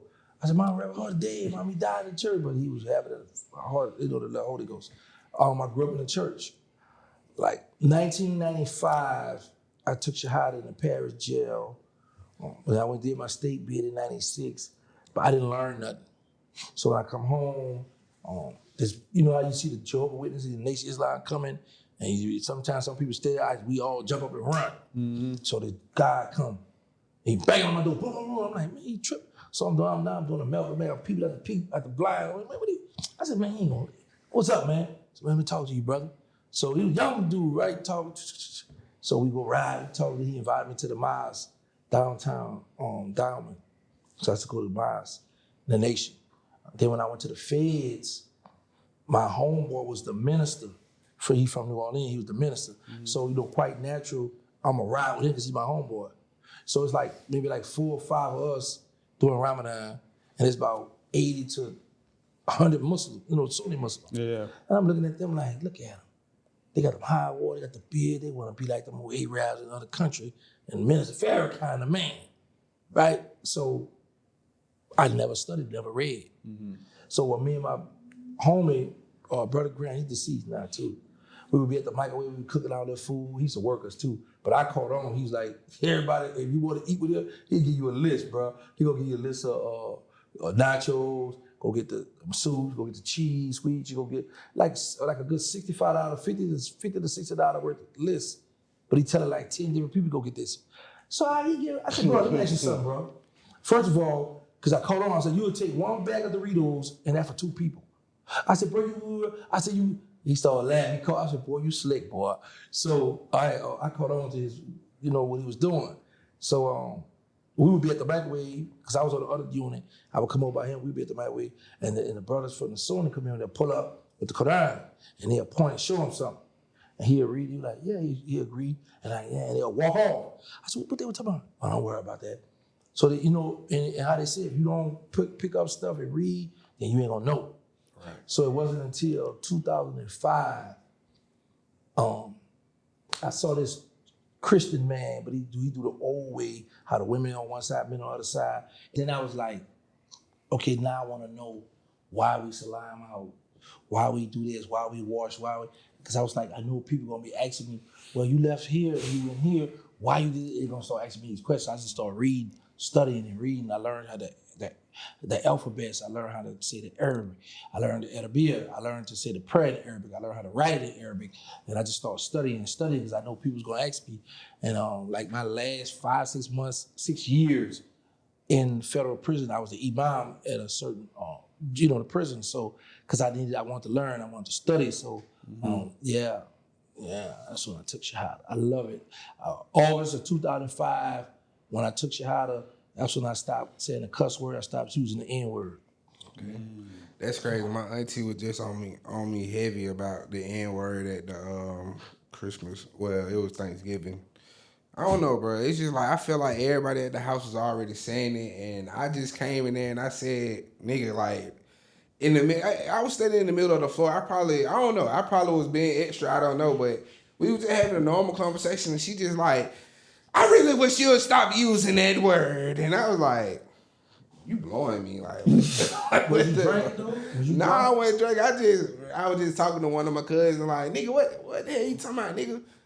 And she was just like, I just really wish y'all to just stop using that word. Y'all don't understand how far we have came. Like, I grew up in the segregation. And I'm like, okay, I understand that, but like everybody else in there motherfucker was just using this. Like, but I probably was just obnoxiously loud when I said it, and it just triggered her probably because she started talking about we didn't fight for this. Huh? His nerd side just came out. That's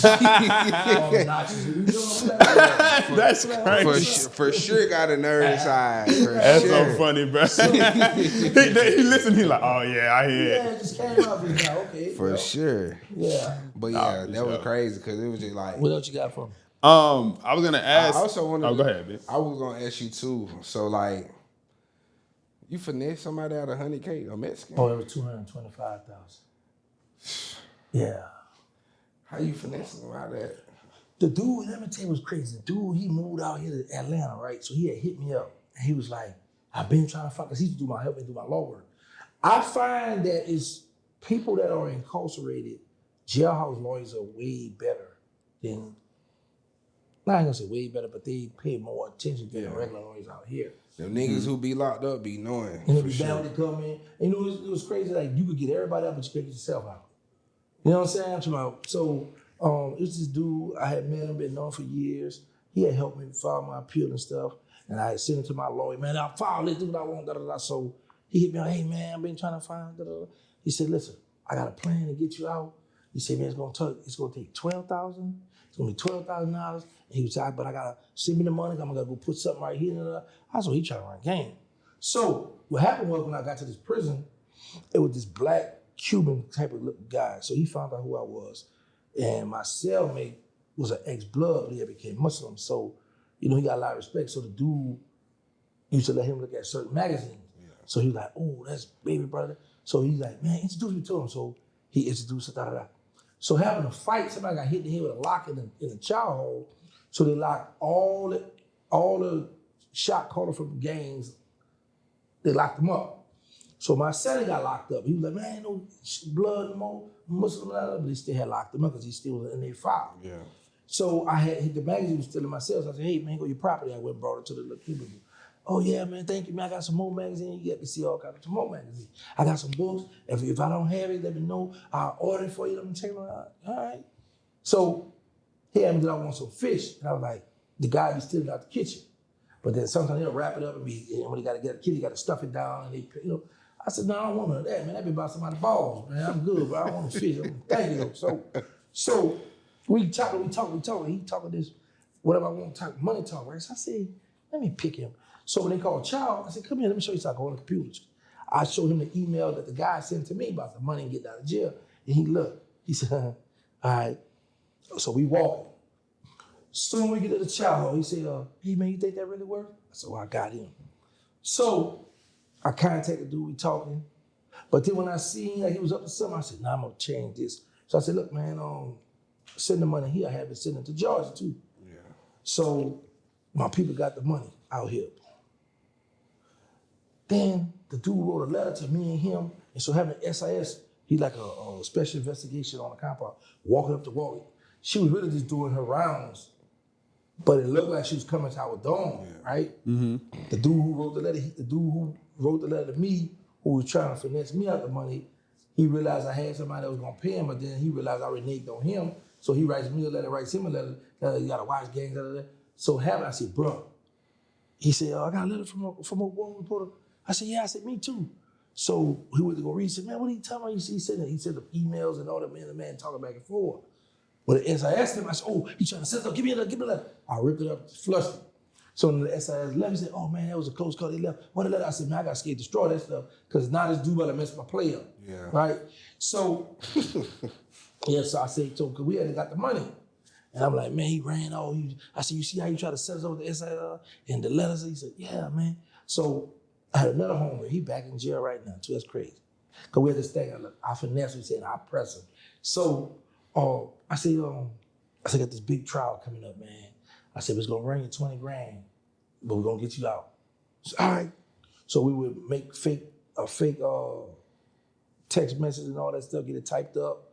We would put on that legal mail, because like in the Fed, if you got legal mail, they're gonna put the sticker, they're gonna write on the thing, legal mail, your name and number or whatever, and they're gonna post it on the door when you walk in and out the dorm, so they know you gotta come to the back with your case manager and counselors at the with your legal mail. So we would do that, and he would think that is that. So every time we would give him a release date, but right before that release date, we would come up with the excuse that something happened. It's gonna be another $25,000. I gotta work this out, man. So then one time I'd be like, bro, I said it's 3 people that's telling. It's 3 people that's telling on this other case that's preventing you from getting out of jail. It's gonna be $25,000, bro, but I'm gonna work it out. So one of them, I said, I found out. I come in the unit, my partner, he crying. I'm like, he crying real tears. My partner, but this is an act. Yeah. Because my partner was supposed to be getting out of jail and gonna testify in his other trial for this guy. So now he's in here crying because it's the release date coming up. He in there crying, man, what's going on? Man, somebody play on my life, man. I don't know who it is. Somebody went to the agent and told him I ain't tell him everything, I ain't tell him the truth, and that I left some stuff out, and now they tell me I would charge me for these murders. Like, what happened, man? Man, I was telling somebody at Ep me an episode, a story, about this dude was selling drugs, and he came on our set, and I had him killed, and that was an FBI agent, man. It was an undercover, so I killed the undercover, I had an undercover agent killed. They trying to give me the death penalty, man. I wonder who it was, man. So now he look like, man, he panicked, because he didn't give us $25,000. I said, bro, it's gonna be another 25, we gotta get this fixed. I said, I found out who one of the dudes were. Man, I said, my celly. So I tell him, I said, man, it was my celly, man. He running him and tell him, I went in the celly. He said, man, when your celly pound, man, he did it. Man, I was stabbing. I said, oh, calm down, I'm gonna go find. I said, you told him that? I said, I'm gonna go tell Pound you told him you should have never did this. He run behind me. He ran out. I said, bro, play like your man. Tell him you want $25,000. My celly didn't believe the money was so good. He like, man, he said, man, I need 20. Dude said, I need 50. He said, all right. So, but me and my celly gonna split this 15,000. But I'm telling you, stay at the 25 because he gonna kick it out. So fucking out the money. He was real scary too, bro. This is when I had him like he sent like at least 10, 15 dudes, $250, $300 at one time in the federal city, right? So I get him in my cell. I said, I gotta find out what's up with this boy. I said, where you get all this money from? He said, man, I used to ship kilos of methamphetamine over to Hawaii. Mm-hmm. He said I had a 15-year run. I was selling for like 33,000 a pound or something, a kilo, whatever this was. I said, 15 years, you did it for 50? Yeah, bro, like, one thing I would say, Eric, and this is why we didn't get locked up. And this is how we got in trouble too. So my celly, his people didn't pass, he got 35 years, he ain't got a dime in Chinese money. My homeboy used to get high on the streets, he ain't got a dime in Chinese money. So, you know how you be from the hood, y'all be in the cell talking, you be like, wait, what's your name? Where you from? I ain't never heard of you. Yeah. What kind of car you drove? Because New Orleans is so small, right? I said, bro, if you was getting money, if you was riding like you say, I would have heard of you or ran across you, bro. I said, bro, hey, when I said, man, you know such little sister? I said, yeah. Remember she came and score that dough from you at night, the heroin? I said, yeah. This I was in the car. I said, you used to get high out there. He said, yeah, man. So, yeah, so now I got these two in the cell, and now they both get money now. So you know how y'all get to playing, how we get to laughing and playing and talking and cracking jokes, and then y'all get serious, now y'all want to fight? Yeah. I mean, hold on, y'all tripping. Chill out. This is my celly and my Muslim brother, and you my homeboy, right? My homie, like about 5'6", or whatever, but he's stocky. My celly like 6'3", big. Homie slammed the storm off, and he telling me, man, Gangsta my homeboy, he didn't take it for a second. First, this is my Muslim brother. I ain't no homie time. You know, and my celly, I gotta stay with this man. Yeah. So, but y'all get money, y'all get mad about petty stuff. So, y'all remember when the phone posits was hot at one time? Yeah. So, you know, up north, they love them shoes. So, my celly in Baltimore love them. So, my celly go to tell about the phone pod, and then my homie like, man, that's throwback. There was pennies back in the day. So, about a computer talking smack around inmates. So, my celly like, you ain't never wore them. You was a junkie out there, everybody laughing at him. So he said, okay, I'm gonna play the game of the throw. I'm gonna fix him. My homeboy about to get out of prison. So the guy we beating for the money thinking my homie about to go home, but he got to testify in this big trial that's coming up and gonna get him out of jail. We even had the motion. He gonna get his rights back. He get to carry a gun. He ain't gonna be on no paper, his state record. And we got all this in the motion. Going. Yeah. So one time I sold him the motion one time for like $5,000-$6,000. But anyway, so my homeboy really get ready to get out the prison. That's how we sold it real good. They got like 3 computers, and then they got another 4 computers. The 4th one is just for MP3 for music. So it's a little line sometimes. So this white guy, he was like on a little wheelchair thing. He wait for the line. My homeboy waiting on the line to get on the computer. My homeboy get on the computer first. He did like, hey, I was waiting. My homeboy, I was waiting. I was waiting, man. My homeboy said, man, suck a penis. The white dude said, no, you put it in your mouth. Talk crazy. And my homeboy backhand, bow, smack him, right? The dude tell my homeboy, listen, you can go check yourself in, or I'm gonna tell the staff that you assaulted me. My homie like, it's too much money on this compound. He ain't never had this much money in his life. And you talking about go to the hole? Man, I ain't going to the hole. So the dude went and told he go to the hole. But my homie had took all this money off his books because he was getting ready to go home. Mm-hmm. So I would say I got $100,000 to deal, and they wound up splitting the other 100-something thousand, right? I would say like my homie may have. I want to say my homeboy, he back in jail. He might have like about 60,000 out of that other 100,000, 120,000. So like we would get 7,000, 8, 15, different lump sum. But what the dude would do is his people were smart too, so they got green dot cards back then. And you could put a green dot on the different names. So by them putting them on the different names, and whenever we got money sent in, like if I'm getting 5,000 a day, you might be getting 2,000, but it's from this dude.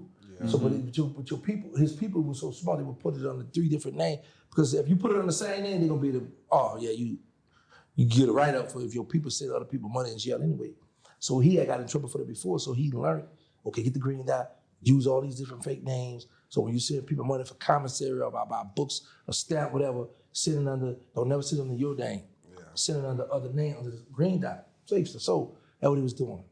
So now my homeboy is in the hole right now. Mm-hmm. Mind you, he beefing with my celly for real. He hate my celly. He want to fight my celly, but he's scared to fight my celly because my celly bigger than him. Mm-hmm. While he's in the hole, getting ready to go home, and I remember I had to do it. I said, look, write this letter for me. I'm in the hole, but they're trying to charge me for this dude. You know I can't afford to get no charge, so I'm gonna need $7,500 to pay for this lawyer. So the dude wrote the letter for me. I called him. I said, man, come here, man. I said, man, Pound sent the letter out the hole. You know what I'm talking about, Pound? You remember B-Mo? Yeah. So he in Talladega now. Yeah. So I said, look, he sent the letter out the hole. I said, well, you know I already took care of that for you. Yeah, I know you do. I said, so go ahead and send me my $7,500 back. Mm-hmm. So he do that. My homeboy, hey, I didn't see SIS. SIS, what you want? And he talked about something. Me and such and such, we concocted a plan and we ran game on this inmate such and such, and we got money from him. Because now my homeboy that's in the hole, get ready to go home, he's trying to get the SIS to freeze my selling money. Mm-hmm. It's because my seller don't have no outside support, but now you got about like $60,000 on your book. I need the government to freeze that. I don't want you to spend nothing now since you want to disrespect and play with me. Because my homie's like, man, I confide to y'all in the cell that I should get high. And he tell all these dudes about my business. So, Yeah, you know, embarrassing, man. right. So, God, cool. The SAS started investigating. They started checking it out, seeing what's going on. So they wanted the charges, but they sent it to my prosecutor like, hey, so my prosecutor wanted to give us an outside case, but the problem is it happened on BOP compound. Yeah. So it's a BOP problem, right? I tell them, man, why you do that, man? And people, so the dude had hired a lawyer. The lawyer would look at it and say, oh yeah, I was a scanner. And the lawyer contact my homeboy when he got out. Probation officer told him. The probation officer said, well, we can't do nothing about it because what he did while he was locked up. Right. Now that he's home, if you do something, then we got jurisdiction to bust, you know. I said, man, what you say, man? I said, bro, you got me jammed up in there, man. So he's like, man, I ain't mean to do it like that, bro, but I had to get him back, man. Da, da, da. But you still ain't get him because the SIS exact words were, well, we couldn't freeze the money because it came from 3 different names, so we don't know who this was. Yeah, he ain't even thinking about all that. Yeah, he was just trying to book him, man, but it got me jammed up, man. Nah, that's crazy. So you sellers with Meech at one point, huh? No, we slept next door to each other. Oh, y'all was just in the same compound. Yeah. When Meech first come to the compound, I didn't know Meech. I had never heard of BMF. I didn't know nothing about that. Because I got locked up in 98. Yeah. So in 05, it was dudes, I was a European query, dudes like, oh man, Big Meech, BMF just got busted. I'm like, who was that? What's going on? So dudes start showing me in magazine how they was partying and balling and all that. Yeah, you know, he used to be on Boulevard. Yeah, I heard him. So, Yeah, 4-4, yeah. so okay, rep your hood. I know, I slick no Meech. He had, you know, he Right, had to yeah. come call my folks. To come. Okay, that's what's up, man. Type Okay, shit. that's what's up. Boulevard, we interviewed that. You got a few females again. Introduce. Yeah, funny. Oh yeah. I got you. I don't want to pay. I want it for free now. So anyway, so the other day it was called a 10-minute move. So you had to get to where you gotta go, and then they're gonna compound close, so you could be stuck wherever you at. So I had to walk favor like, oh, I go to the second factory man on the compound, because I had to get where I gotta go because I was trying to go back to my unit and get some stuff to get back to the law library. So as I'm walking fast to get where I'm going, it's this red, light-skinned guy with braids, and this other big dude with dread with diamond in his teeth. So he say, see, gangsta. So I'm like, who you? Man, I'm remember from back. Like, he talking about when I first got out there, I was at a joint. And I'm like, no, I don't remember you, bro. I kept going. And the red dude, with the braids with him. So later on that day, they were like, man, Big Meech on the compound. I said, the dude from BMF? I said, how you look? He a red dude with braids, he got the braids in. I said, oh, man. I said, I might have made the other dude look bad. So for child at nighttime, they should let us like roam the compound, move all around, right? So the last feed up dinner time, we out moving. So we go by the chapel. Yeah. We standing right outside on the sidewalk. So I'm talking to a few dudes. I saw the dude who I was like, man, I don't remember you. So he right here, Big Meech by right where he at. Big Meech, me and him making eye contact, but he can't get to me because every step he make to get to me, they say, what's up, Big Dick? Because a lot of people know who he is. Yeah. So I go there, what's up, boy? Y'all, you need something? I'm talking to him because now I got to convince Big Meech that y'all know him. Because I know they came together. So 9 times out of 10, he told Big Meech he know me. So we chopped it up. Boom. Big Meech finally make it to us. He's like, yeah, Meech, this gang is this man. Meech said, yeah, man, I just read your article in the Ozone magazine. Yeah. She was out here, Beverly. Shout out to Beverly. She had the Ozone magazine out here in Atlanta. So he said, man, I read your article, man. My heart go out to you, man. I want to meet you in person. Yeah, I said, oh, this was up, man. Thank you. So we talked. So we go to the radio. I said, listen, bro, you got a big name. People talk about you. I said, you going to start talking positive for you. Oh, I ain't never talking about it. If I'm going to tell them how to sell drugs and get away with it. And da, da, da. I said, you can talk right now because you Billy. You just get locked up. I said, you ever change your heart? Man, I was a big now. I would get money. He started telling me the stories. And me and Meech was real cool. Yeah. But it's a dude from Atlanta named, he called himself Ali the Great. He got a picture of me and had my face bruised up. And he started the story that Big Meech, that I told him. I was just about to ask. And Big Meech beat me up. Yeah. Mind you, I don't know about social media out here. I don't know about no YouTube. I don't know no clickbait. I don't know the magnitude of all this. So I started getting text messages from people saying, you all right? Well, yeah, what's up? Man, they said you had got beat up in there. You had to go to the hospital. I call home. I call my mom. You all right, baby? I said, yes, ma'am. Oh, they tell me you got beat up. You got to go to the hospital. I said, nah. I called Slim. Slim said, little brother, you all right? I said, yeah, what's up? Man, they said you had gotten into a fight and ship you out to the hospital. And for Slim to get that, I said, it's serious. Yeah. So I called one of the homies at the project. I said, yo, man, what's going on? Oh, man, they got it on the internet. Big Meech beat you up. You told on Big Meech something. He beat you up and beat you up bad. You had to go to the hospital. Outside hospital. I said, what? I said, what the internet saying? So was telling me different stuff. He said, man, it says 1,000 thumbs up that Big Meech beat you up, and it's 900 thumbs down. I said, he winning. He beat me. He beat me out, right? So 1,000 thumbs. It's up. It's crazy. Yeah, bro. So, because he had to do that, got like 300-something thousand views. Yeah, nigga be praying on downfall like that. Yeah, you know what I'm saying? But like I said, I didn't know nothing about nothing. What? And let me tell you what's crazy. So it's this dude from New York got into it with DC on a rec yard. A fight broke out. So we come back. One of my Muslim brothers going in the mattress. He put out a knife out this big, give it to the DC dude. You got to go handle business. So now the next move, bro, I got a lot of South came together. Now. The Muslim. No. You said the Muslim brother told him to go handle business? The dude from DC, because it was tight. He's supposed to be pushing peace. He was pushing the piece. Oh, he's my other piece. All right, piece. All right, my bad. So,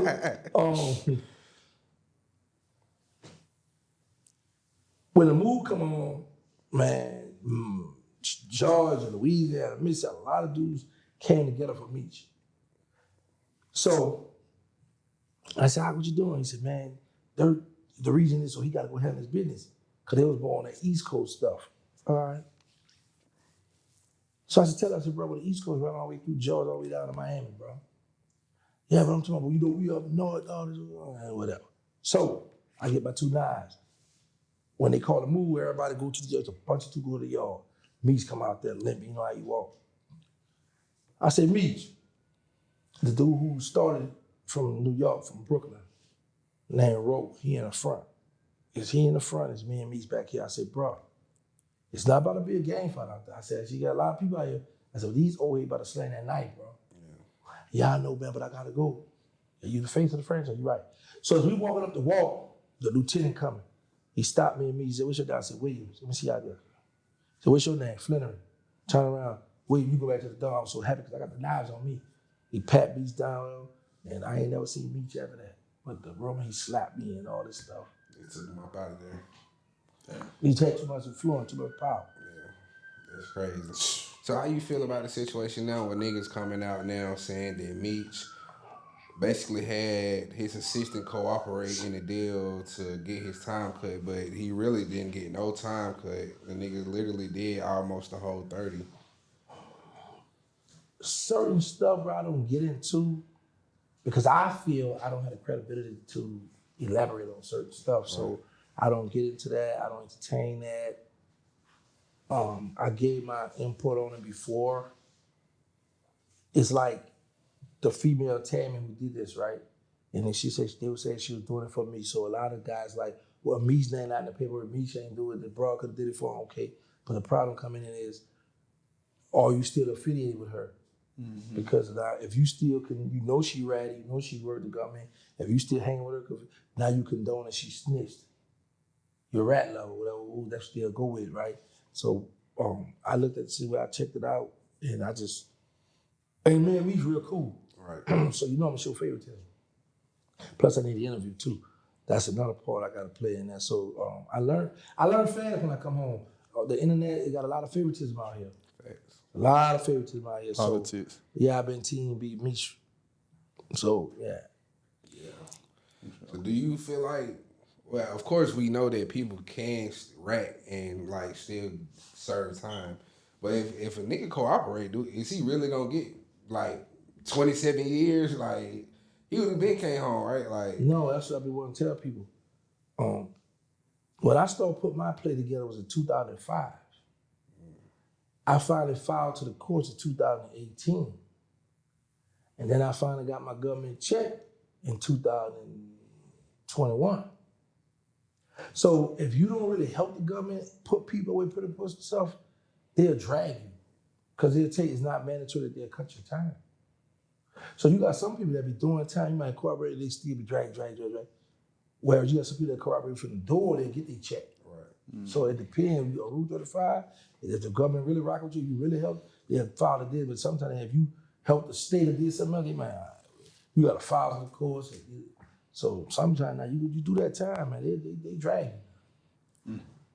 So how you feel about having the Super Bowl in your city this year? Well, I'm a Dallas Cowboy fan, and I'm born and raised in New Orleans. The Saints not in it, so I don't care. That's crazy. That's crazy in itself that you're a Dallas Cowboys fan, and the fact that you from New Orleans. Yeah. Like it's like double bad. Yeah. I hate everything about New Orleans except for the beignets. Oh man, I went down and got the beignets twice. Yeah, my boy put me on. Ooh, man. That's the only thing I like about New Orleans, the beignets. Yeah, because so in the Saints in New Orleans. I'm like I fuck with New Orleans culture. Mm-hmm. Don't get me wrong, twerking, the ladies, the Gumbo. dancing. I'm allergic to shellfish though. It ain't nothing that y'all really got that I like down there. I don't like the Saints. Fuck the Pelicans. It's like LSU don't like them. Because of Georgia border. Stop. Stop right there. Let me get on him. Let me get on you now. This is what I don't like about Atlanta guys. Y'all will ride that Georgia Bulldog when y'all got Georgia Tech in Atlanta. I mean, I grew up. I literally grew up right here in Techwood by Georgia Tech. Don't fuck with them. That's what I'm saying, because it's Georgia Bulldog. You know what I'm saying? But it's back to the Cowboys. But see, for me, it's like with the Georgia Bulldogs, it was like, so my uncle, goddamn, he was a big football fan. Like my uncle, he was one of them dudes, like he used to gamble back in the day. All his friends used to come to him for the analytics. Joy, what's gonna happen with this? Ooh. When I was growing up playing football, he told me, like, as a young nigga, like, you going to the Bulldogs, you gonna play this, like, so that was always my dream. Like, it was always about Georgia with me. Like, my uncle, though, he fucked with Tech, though. Like, he used to like Tech, but he was Georgia to the core. And Bulldogs, they red and black, bro. It's just, like, they red and black look better. Let's cut the bull. They red and black, bro. Just how that story, how you got to Georgia, one of my best friends who I looked up to in the game, I was a Saints fan, but one day he was talking about Cowboys, and I'm like, all right, 1992, I started liking the Cowboys. So I had somebody that influenced me, swayed me, right. Same little story he got. But the facts still remain, you in Atlanta, Georgia Tech, a college that's in Atlanta, you all have passed them up, they go to, and I heard the Bulldogs, all some of the countries. Athens. Yeah. It's about an hour and 30 minutes. Man. But you gotta understand though, Georgia Tech wasn't accepting of us. They wasn't gonna be accepting of us. Alabama wasn't accepting the blacks and all that too. Facts. So let's go there. You back to with Snoop Dogg. So I can't rep it. Black man wasn't. Nah, it's just I can't really rep Tech. They rarely let niggas in. Big dogs. That's why he go with them. And that's true too. Exactly. Yeah, they're good at team. They go fuck with them. Georgia Tech ain't won that since 1860. Look at he knew the year and everything. When it first was established for real. But let me tell you this: my favorite college is Tulane, because that's down the street from my house. Yeah, Tulane, my number one Tulane team. a nice college. I love Tulane, like my squad. And then I go with Grambling over Southern, because when I was in juvenile jail, I couldn't stand the deputies because they love the Southern. I hope they Southern lose just to have a bad day. So that's why I love Grambling. I had an offer from Grambling. Then I support LSU, and then I support the whole SEC. I should have went to Grambling. That G. I could have had. That Georgia G, pop. But you pass up Georgia Tech, that's a G. But you go over here to the Bulldog, an hour and something away. Yeah. Come on, man. Yeah. And the Bulldog had a heart attack. So speaking of New Orleans, like the tragedy struck on New Year's Eve, New Year's morning, rather. Like, do you feel like it's something deeper with that, or you feel like it was just an act of random stupidity on the guy? Okay, that's a good question. First, when they were saying it was a terror attack, right? Terrorists did this. First thing I was listening to was CNN, because I knew one thing about the terrorists is whenever they do something, they take their charge. Right. They go, yeah, that was us. We wouldn't did that. Nobody never came in on, as far as my knowledge. Nobody, owned up to it. Secondly, I was looking at this podcast from New Orleans. They got a nice name for themselves. It was like man, these people be blowing themselves up. We talking about in the name of Allah. And I was like, you know what? This is time to educate the people. Because as Muslim, we don't believe in suicide. We don't believe in bombing people and blowing. Because in the Quran, Allah says, do not kill yourself or one another. And he said, if you commit suicide by blowing yourself up, stabbing yourself, shooting yourself, over and over in the hellfire, because you're going to hell when you commit suicide. Over and over in the hellfire, you will continue to commit that suicide. Over and over, you're going to be tortured. So in Islam, for the ones who really study, who Muslim, we don't believe in suicide. We don't believe in no bombing and killing out. Nah. So if that's what you was leading to, no, that's don't have nothing to do with Islam. Now you got people that'll say, oh yeah, we doing this in the name of Islam or the name of Allah, but that's not correct teaching. It's going back to, we over here in a Christian country.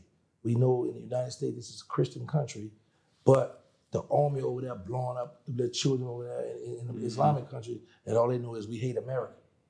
So this is vice versa over here. We know when something happens, or we hate the Muslim, or we hate them because they, so that's what it be. But then they start saying he was in the military and he had come from Houston and drove down and yeah, but because I did a research on it and was checking it out, but like I said, I never heard no terrorist group take the charge, and we know the terrorist group, they known for, it was us. They gonna claim it for sure. Yeah, they gonna claim that. Definitely. It's a victory, especially when you kill one American, they excited, they happy. Definitely. Yeah. Sure. Yeah. This ain't the first time tragedy struck y'all city, you know? Yeah. Right. That's why somebody was like, you know, Saints Super Bowl next year, because, you know, y'all win the Super Bowl After something happened. The Super Bowl this year. No, he's talking about like they'll be in it and win. Because of the tragedy struck. You saying, y'all, I'm Cowboys, bro. Oh, yeah. Damn. So you can't beat up on me. You want to beat up on me so bad with the Saints and the Chargers. He want to beat up on me so, but I'm ducking you, bro. I hate them niggas so bad, I ain't gonna lie. They done messed over your playoff hopes a lot of times. For sure. The Dirty Birds. And Drew Brees, he just... Oh, man. Don't ever let me see Drew. Big on Drew. It's going down. So I want to ask you a few things, like just give free game on each topic that we ask. Okay, so talk to me. Give us like, so to the person that's you know, a dude behind the wall, he might not have much support, you know what I'm saying? He don't know. He's, you know, in that state, because, you know, a lot of dudes go to prison and then they become Muslim, or, you know, what would you say to him before he convert? Like, what game would you give him, you know what I'm saying, before he just jump into that, thinking that's what he really want to do? Study, read. Just like out here, I see a lot of people take Shahada. A lot of people, it's like becoming Muslim is a fad. The thing what get me is a lot of people take Shahada, but then that's the farthest it's gonna go.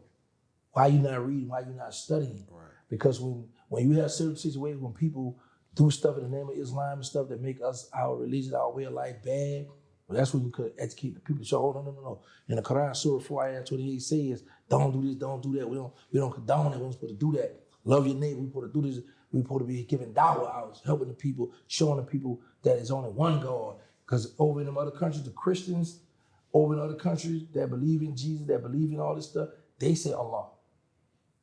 So they use the word Allah. That's the Arabic name. You know what I'm saying? But there's only one God.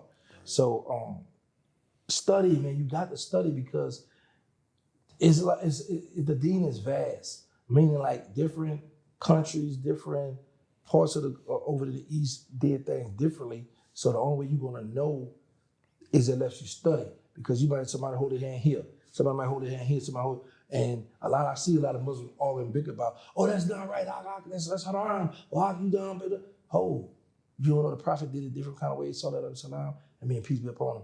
Or, you know, in other countries, they got different, their cultures like that. So read, study. So it's very important to study. That way you would know how to talk to people, how to have dialogue with people when you study. Right. What would you tell to the some of the young guys out here that's like dedicating their life to the streets? Get out while you can. Don't be scared to conquer the peer pressure. I tell people that I talk to the juveniles and students at them schools in Texas and other places I've been, peer pressure. Don't be scared to tell your homeboy, I don't want to get in the car. Right. Don't be scared to tell, I don't want to hold that gun, because when you go to jail, your same homeboy gonna turn their back on you. You don't notice this? this is another thing that's time is different from back when I come up. It could be 10, 15 of us from, where your hood is again? Boulevard. From the Boulevard. We got the Draco, we stun good, we got our Louis, we got all our stuff. 10, 50 when we go to jail, everybody broke. And we can't get a lawyer, we can't bond out of jail, we can't go to commissary. So It's a lot of niggas in the streets that don't be prepared for what to come with it. They living, you know what I'm saying? Right then, they get that money. I might go shop, I want to go buy me a nice outfit for to watch the Bulldog play the what you call it, what that game they played? The SEC Championship. The SEC Championship. I'm gonna go watch. You get a whole fresh fit for that. You know what I'm saying? So it's the peer pressure, man. That's what he was just saying. He gonna go get fresh for the national championship. You going to? You did say you going to the national championship. You ain't gonna go in there bummy. Man, I know you gonna hot fresh, man. I know you, man. Oh, you already fresh. That's what you saying? Hey, you see what I'm saying? You see what I'm saying? My young niggas, they already come fresh. It's 2 styles. I repeat same shit, bro. Yeah, but it's gonna clean though. Even though he repeated, he gonna make sure that's one thing about them youngsters. They gonna wear them tight clothes. And this what killing with them. They tight. Listen, not only they tight, they sagging. Yeah. Nah, that do be crazy. Niggas do be having those skinnies and they gonna sag. They sagging like That's super crazy. My partner Crypto G's, he got the tights on, right? Sagging. I stayed outside the store. I was sitting out here in the store, 2 females right there. Why when he bent down to grab some jeans, the pants ripped? They too tight, man. Loosen them Jones up, y'all. But anyway, back to these youngsters, man. When we had that freedom, we take it for granted. Mm-hmm. It's not till we get locked up till we realize, man, I wish I could see the snow. I wish I could run around and make me some snowballs and throw it. You know, we be too hip and too hardcore to play in the snow, to, you know. Indulge in certain right, shit. look at the little lights and stuff that they be having on. Once we go to jail, we like, man, I wish I could see that one more time. I wish I would love to be able to do this and this. So while you got that, get your education. That's number one. Respect your parents. And stay out of trouble. Man, I've done enough time for everybody in this room. Mm-hmm. When people would hide you in prison, when people give me I did 23 years, 10 months. I got locked up March of 98. One of my daughters was born in May of 98. Well, I'm on the phone, the mother having a baby in the closet. Yeah, man, so a lot of us think that stuff be cool. We get locked up and then we get mad. Then we get mad when they ain't sending no money. Home in the hood ain't sending no money. Home ain't put you here. Right. Man, he ain't send me nothing, man. So we come home, we mad, we plotting to rob and kill them because they ain't see, they don't owe you nothing. Right. We get mad with the homies, bro. I'm gonna be honest with y'all. It wasn't until I got out that I realized it's not enough time in the day and it's a lot going on out here. Time. Because when I was in jail, I was like, yo, send me them pictures or go send the money. I might call back later. What's he handling? Oh, I ain't here time. What you ain't doing nothing. Why you here? I'm mad, right? Because in my mind in prison, bro, when they pop the door, we get up. Sometimes you got people who ain't no job. We just sit down in front of the TV all day, chilling. Might walk around the door, might go to the rec yard, whatever.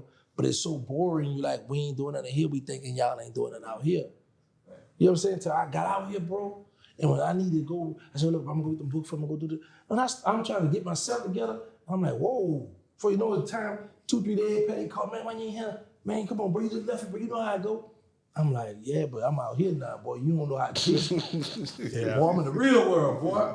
Like, for real. I ain't gonna lie, man. Them niggas who be calling from down the road, they be so impatient with you, bro. Like, yeah, because I keep telling you, we feel like we entitled, for number one. And number two, we like, y'all ain't doing nothing out here, boy. It ain't that big where you can't have that for me, bro. Because in prison, we look like, well, if I give you my word, I'm gonna go to the store for you, or I'm gonna go run the extra, tell old boy another dawn what you say. We feel like that's something easy. Why y'all ain't doing it out there? It wasn't until I come. And then another thing, salute to all the women and men too who had their own apartment or their own house. Because when I got out here, when I left the female and I got my own spot, bro, my mother came, drove from New Orleans to Texas, and that lady spent about $700 and I had it in the middle of my floor, and it was like mopping, glow, different. I said, Mama, this is $700. I said, Mom, it's expensive for to have a house. I said, man, I see why the mothers, where them children be asking for that child support, we need some help. Because, man, it take a lot to clean your house and have a house, man. Yeah, I salute them now, but I ain't know. I just give broad money, people money, I mean, go down and go down. But now that I'm doing it the right way, paying bills, it's exciting, it's fun. But it get bad too, because my money be like here, and shoot, it drop down, you pay them bills. But the fact is, I get it, I understand it now, but and that's another thing with the youngsters, they don't get understand. And I understand because I could tell you something, but sometimes you can't fathom what a person talking about because you haven't been there, you ain't experienced. I hear what you're saying, right, whatever. That's why I tell a lot of people too, it's good to learn to speak the language of the people. Because when you go, I know coming up, ain't nobody with a suit on could come in and say, hi, my name is John, I'm from Harvard, and you guys need to stay out of, man, get out of here, beat it. Now, if you coming up with the gold, the tats, or talking in lingo, I can relate to that. Okay, he where I'm from. He come from. They're gonna pay more attention. So I just be trying to spend more time let the youngsters know, man. While you out here, enjoy your freedom, enjoy your life, and don't let that materialistic stuff get you caught up. Cause it all be for a nice pair of shoes, a jacket, the fake chain and stuff that they wearing out here.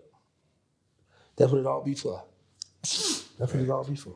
Sure. So one more, give some game for like the influencers, YouTubers that starting out, people that want to jump into that lane, and like what you feel like is the most important thing for them to do, like starting out and building a brand up.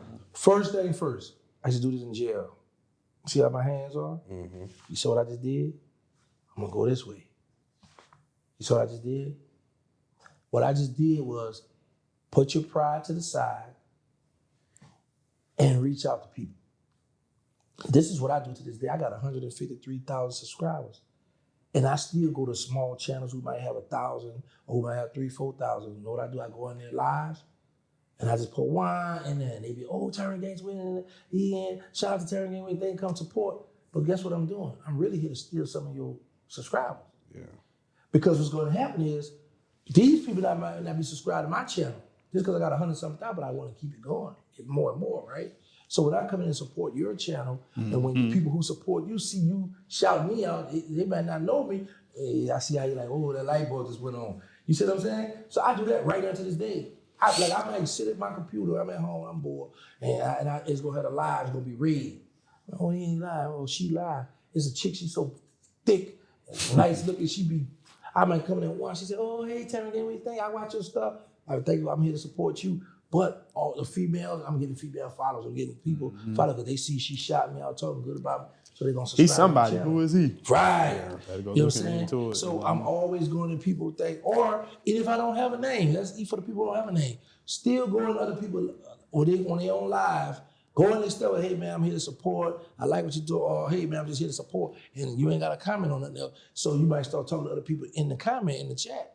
So somebody might comment on you, might say, yeah, hey, such and such, a Bright Star, I like what you said, shout out to Bright Star. So now, oh yeah, I got my own channel. Oh, I just subbed to your channel just now. So you already politicking. Yeah. It makes sense because like even now when you do that on Instagram, you might comment on the post, your comment might go viral under that bitch, and you might get 100 follows off the comment. Right, and that's what it do for me because it's gonna show me. Since you did this or you posted this, then you got another 30 followers, you got another 48 followers. It shows me that what you just talking about in the reels and all that. But you got to politic with the people, reach out to the people. Don't be scared to talk to the people. Right, for sure. Definitely got to talk to the people because it's really just crazy. Like folks feel like they supposed to not necessarily get a handout, but like once you doing this, like folks supposed to already know who you are. Like if you if you don't already have a name, how we gonna know who you are? Like I feel like with me and bro, like everything that we do, I feel like we the most organic thing out because a lot of these folks they already had a name and they just jumping into this lane. You know what I'm saying? Whereas folks ain't know us, but they getting to know us. You know what I'm saying? The further we go, the further we grow. You know what I'm saying? So it's like you definitely gotta Come on now. It's a bar. The further you go, the further you grow. It's a bar. Hello? Oh, y'all rapping now? Okay. Come on now. Let me get in I that do joint. a little poetry. You know Oh, what I'm okay. saying? That's what's up. I do a little. Look You at know that. what I mean? For sure. Let them know where to follow your page. Get at you. You've been just anything you want to shout out. Okay, I got my own YouTube channel. I got two, actually. I got Gangsta, the original hot boy, and then I have a channel called Hanging with OG Giggity. That's where I cook at. My mother be teaching me how to cook. I might be in the studio trying to learn how to rap. Actually, I'm on there with an artist from New Orleans, and he's coaching me how to rap on the beat. Talking about the time. I said, look, man, I don't know about all that. No, you gotta, it's gonna catch it. So that's why I do all my goofy, fun stuff. It's called Hanging with OG Giggity. I have an Instagram, it's called, and I didn't know, like I said, when I come home, I know it's a long name. I might shorten it up. It's called Tarrence Gangsta Williams Home. On my Instagram, I only have one page. I only have one Facebook. It's called Tarrence Emmanuel Williams, my whole government name. You can find me at Crypto Jeezy, his channel. That's about, and I have a nonprofit organization. It's called Hug the Block. No, my bad. It's called They Need Us. I got the Instagram, They Need Us, Third Ward, where I might go to shelters and pass out food, pass out clothes and all that stuff, and go talk to the at-risk youth from my nonprofit. I'm working on a movie right now called Them Boys at War, where we was beefing with the Callio Project. It's gonna have Cash Money and No Limit in there. Why? That's the question y'all didn't ask. Why the Cash Money and the No Limit artists never done a song together? And he was some big dog artist in the city. Why they never linked up together? So I'm gonna be having all that in the movie. And I'm dealing with the music. I have an artist. I don't want to say who the artist is right now because I don't want what I got going on to reflect on the artist. You know? For sure. And then I got my OnlyFans page. Now I'm just playing. Yeah. Nah, for sure. Yeah, man. Another episode of Necessary Smoke Podcast, hosted by the Air Hustling 404 boys. Make sure y'all like, comment, subscribe. What else, Big? What I'm missing? Yeah, man. Y'all already know what the fuck going on. It's your boy Big Doom, man. We got Tarrence in the building. What's your shirt say? Oh, this is a Charleston White shirt. Yeah, man. Shout out to man. You know. Yeah, I went to the comedy show like last month, and they was selling merch that I support the cause. Yeah. For sure, man. Yeah. Hey, man, we gonna be And back. y'all know Charleston White, a regular guest over here too. So I figured, I say, you know what? I'm gonna go with the top dog that's running YouTube. You know, rock the picture, and then hopefully some of his fan base say, you know what? I'm gonna go on Gangsta, the original Hot Boy channel, and since he support on, you know what? You know what I'm saying? Yeah, That's all it's about, man. baby. That's all it's about, man. You know what I'm saying? Showing love. You know what I'm saying? Keep it going. Yeah. But yeah, Air Hustling 404, Necessary Smoke Podcast. We got Gangsta William with us, man. Y'all be sure to tap in. We got more coming. You know what I'm saying? That's all I can say. Happy New Year. We back, baby.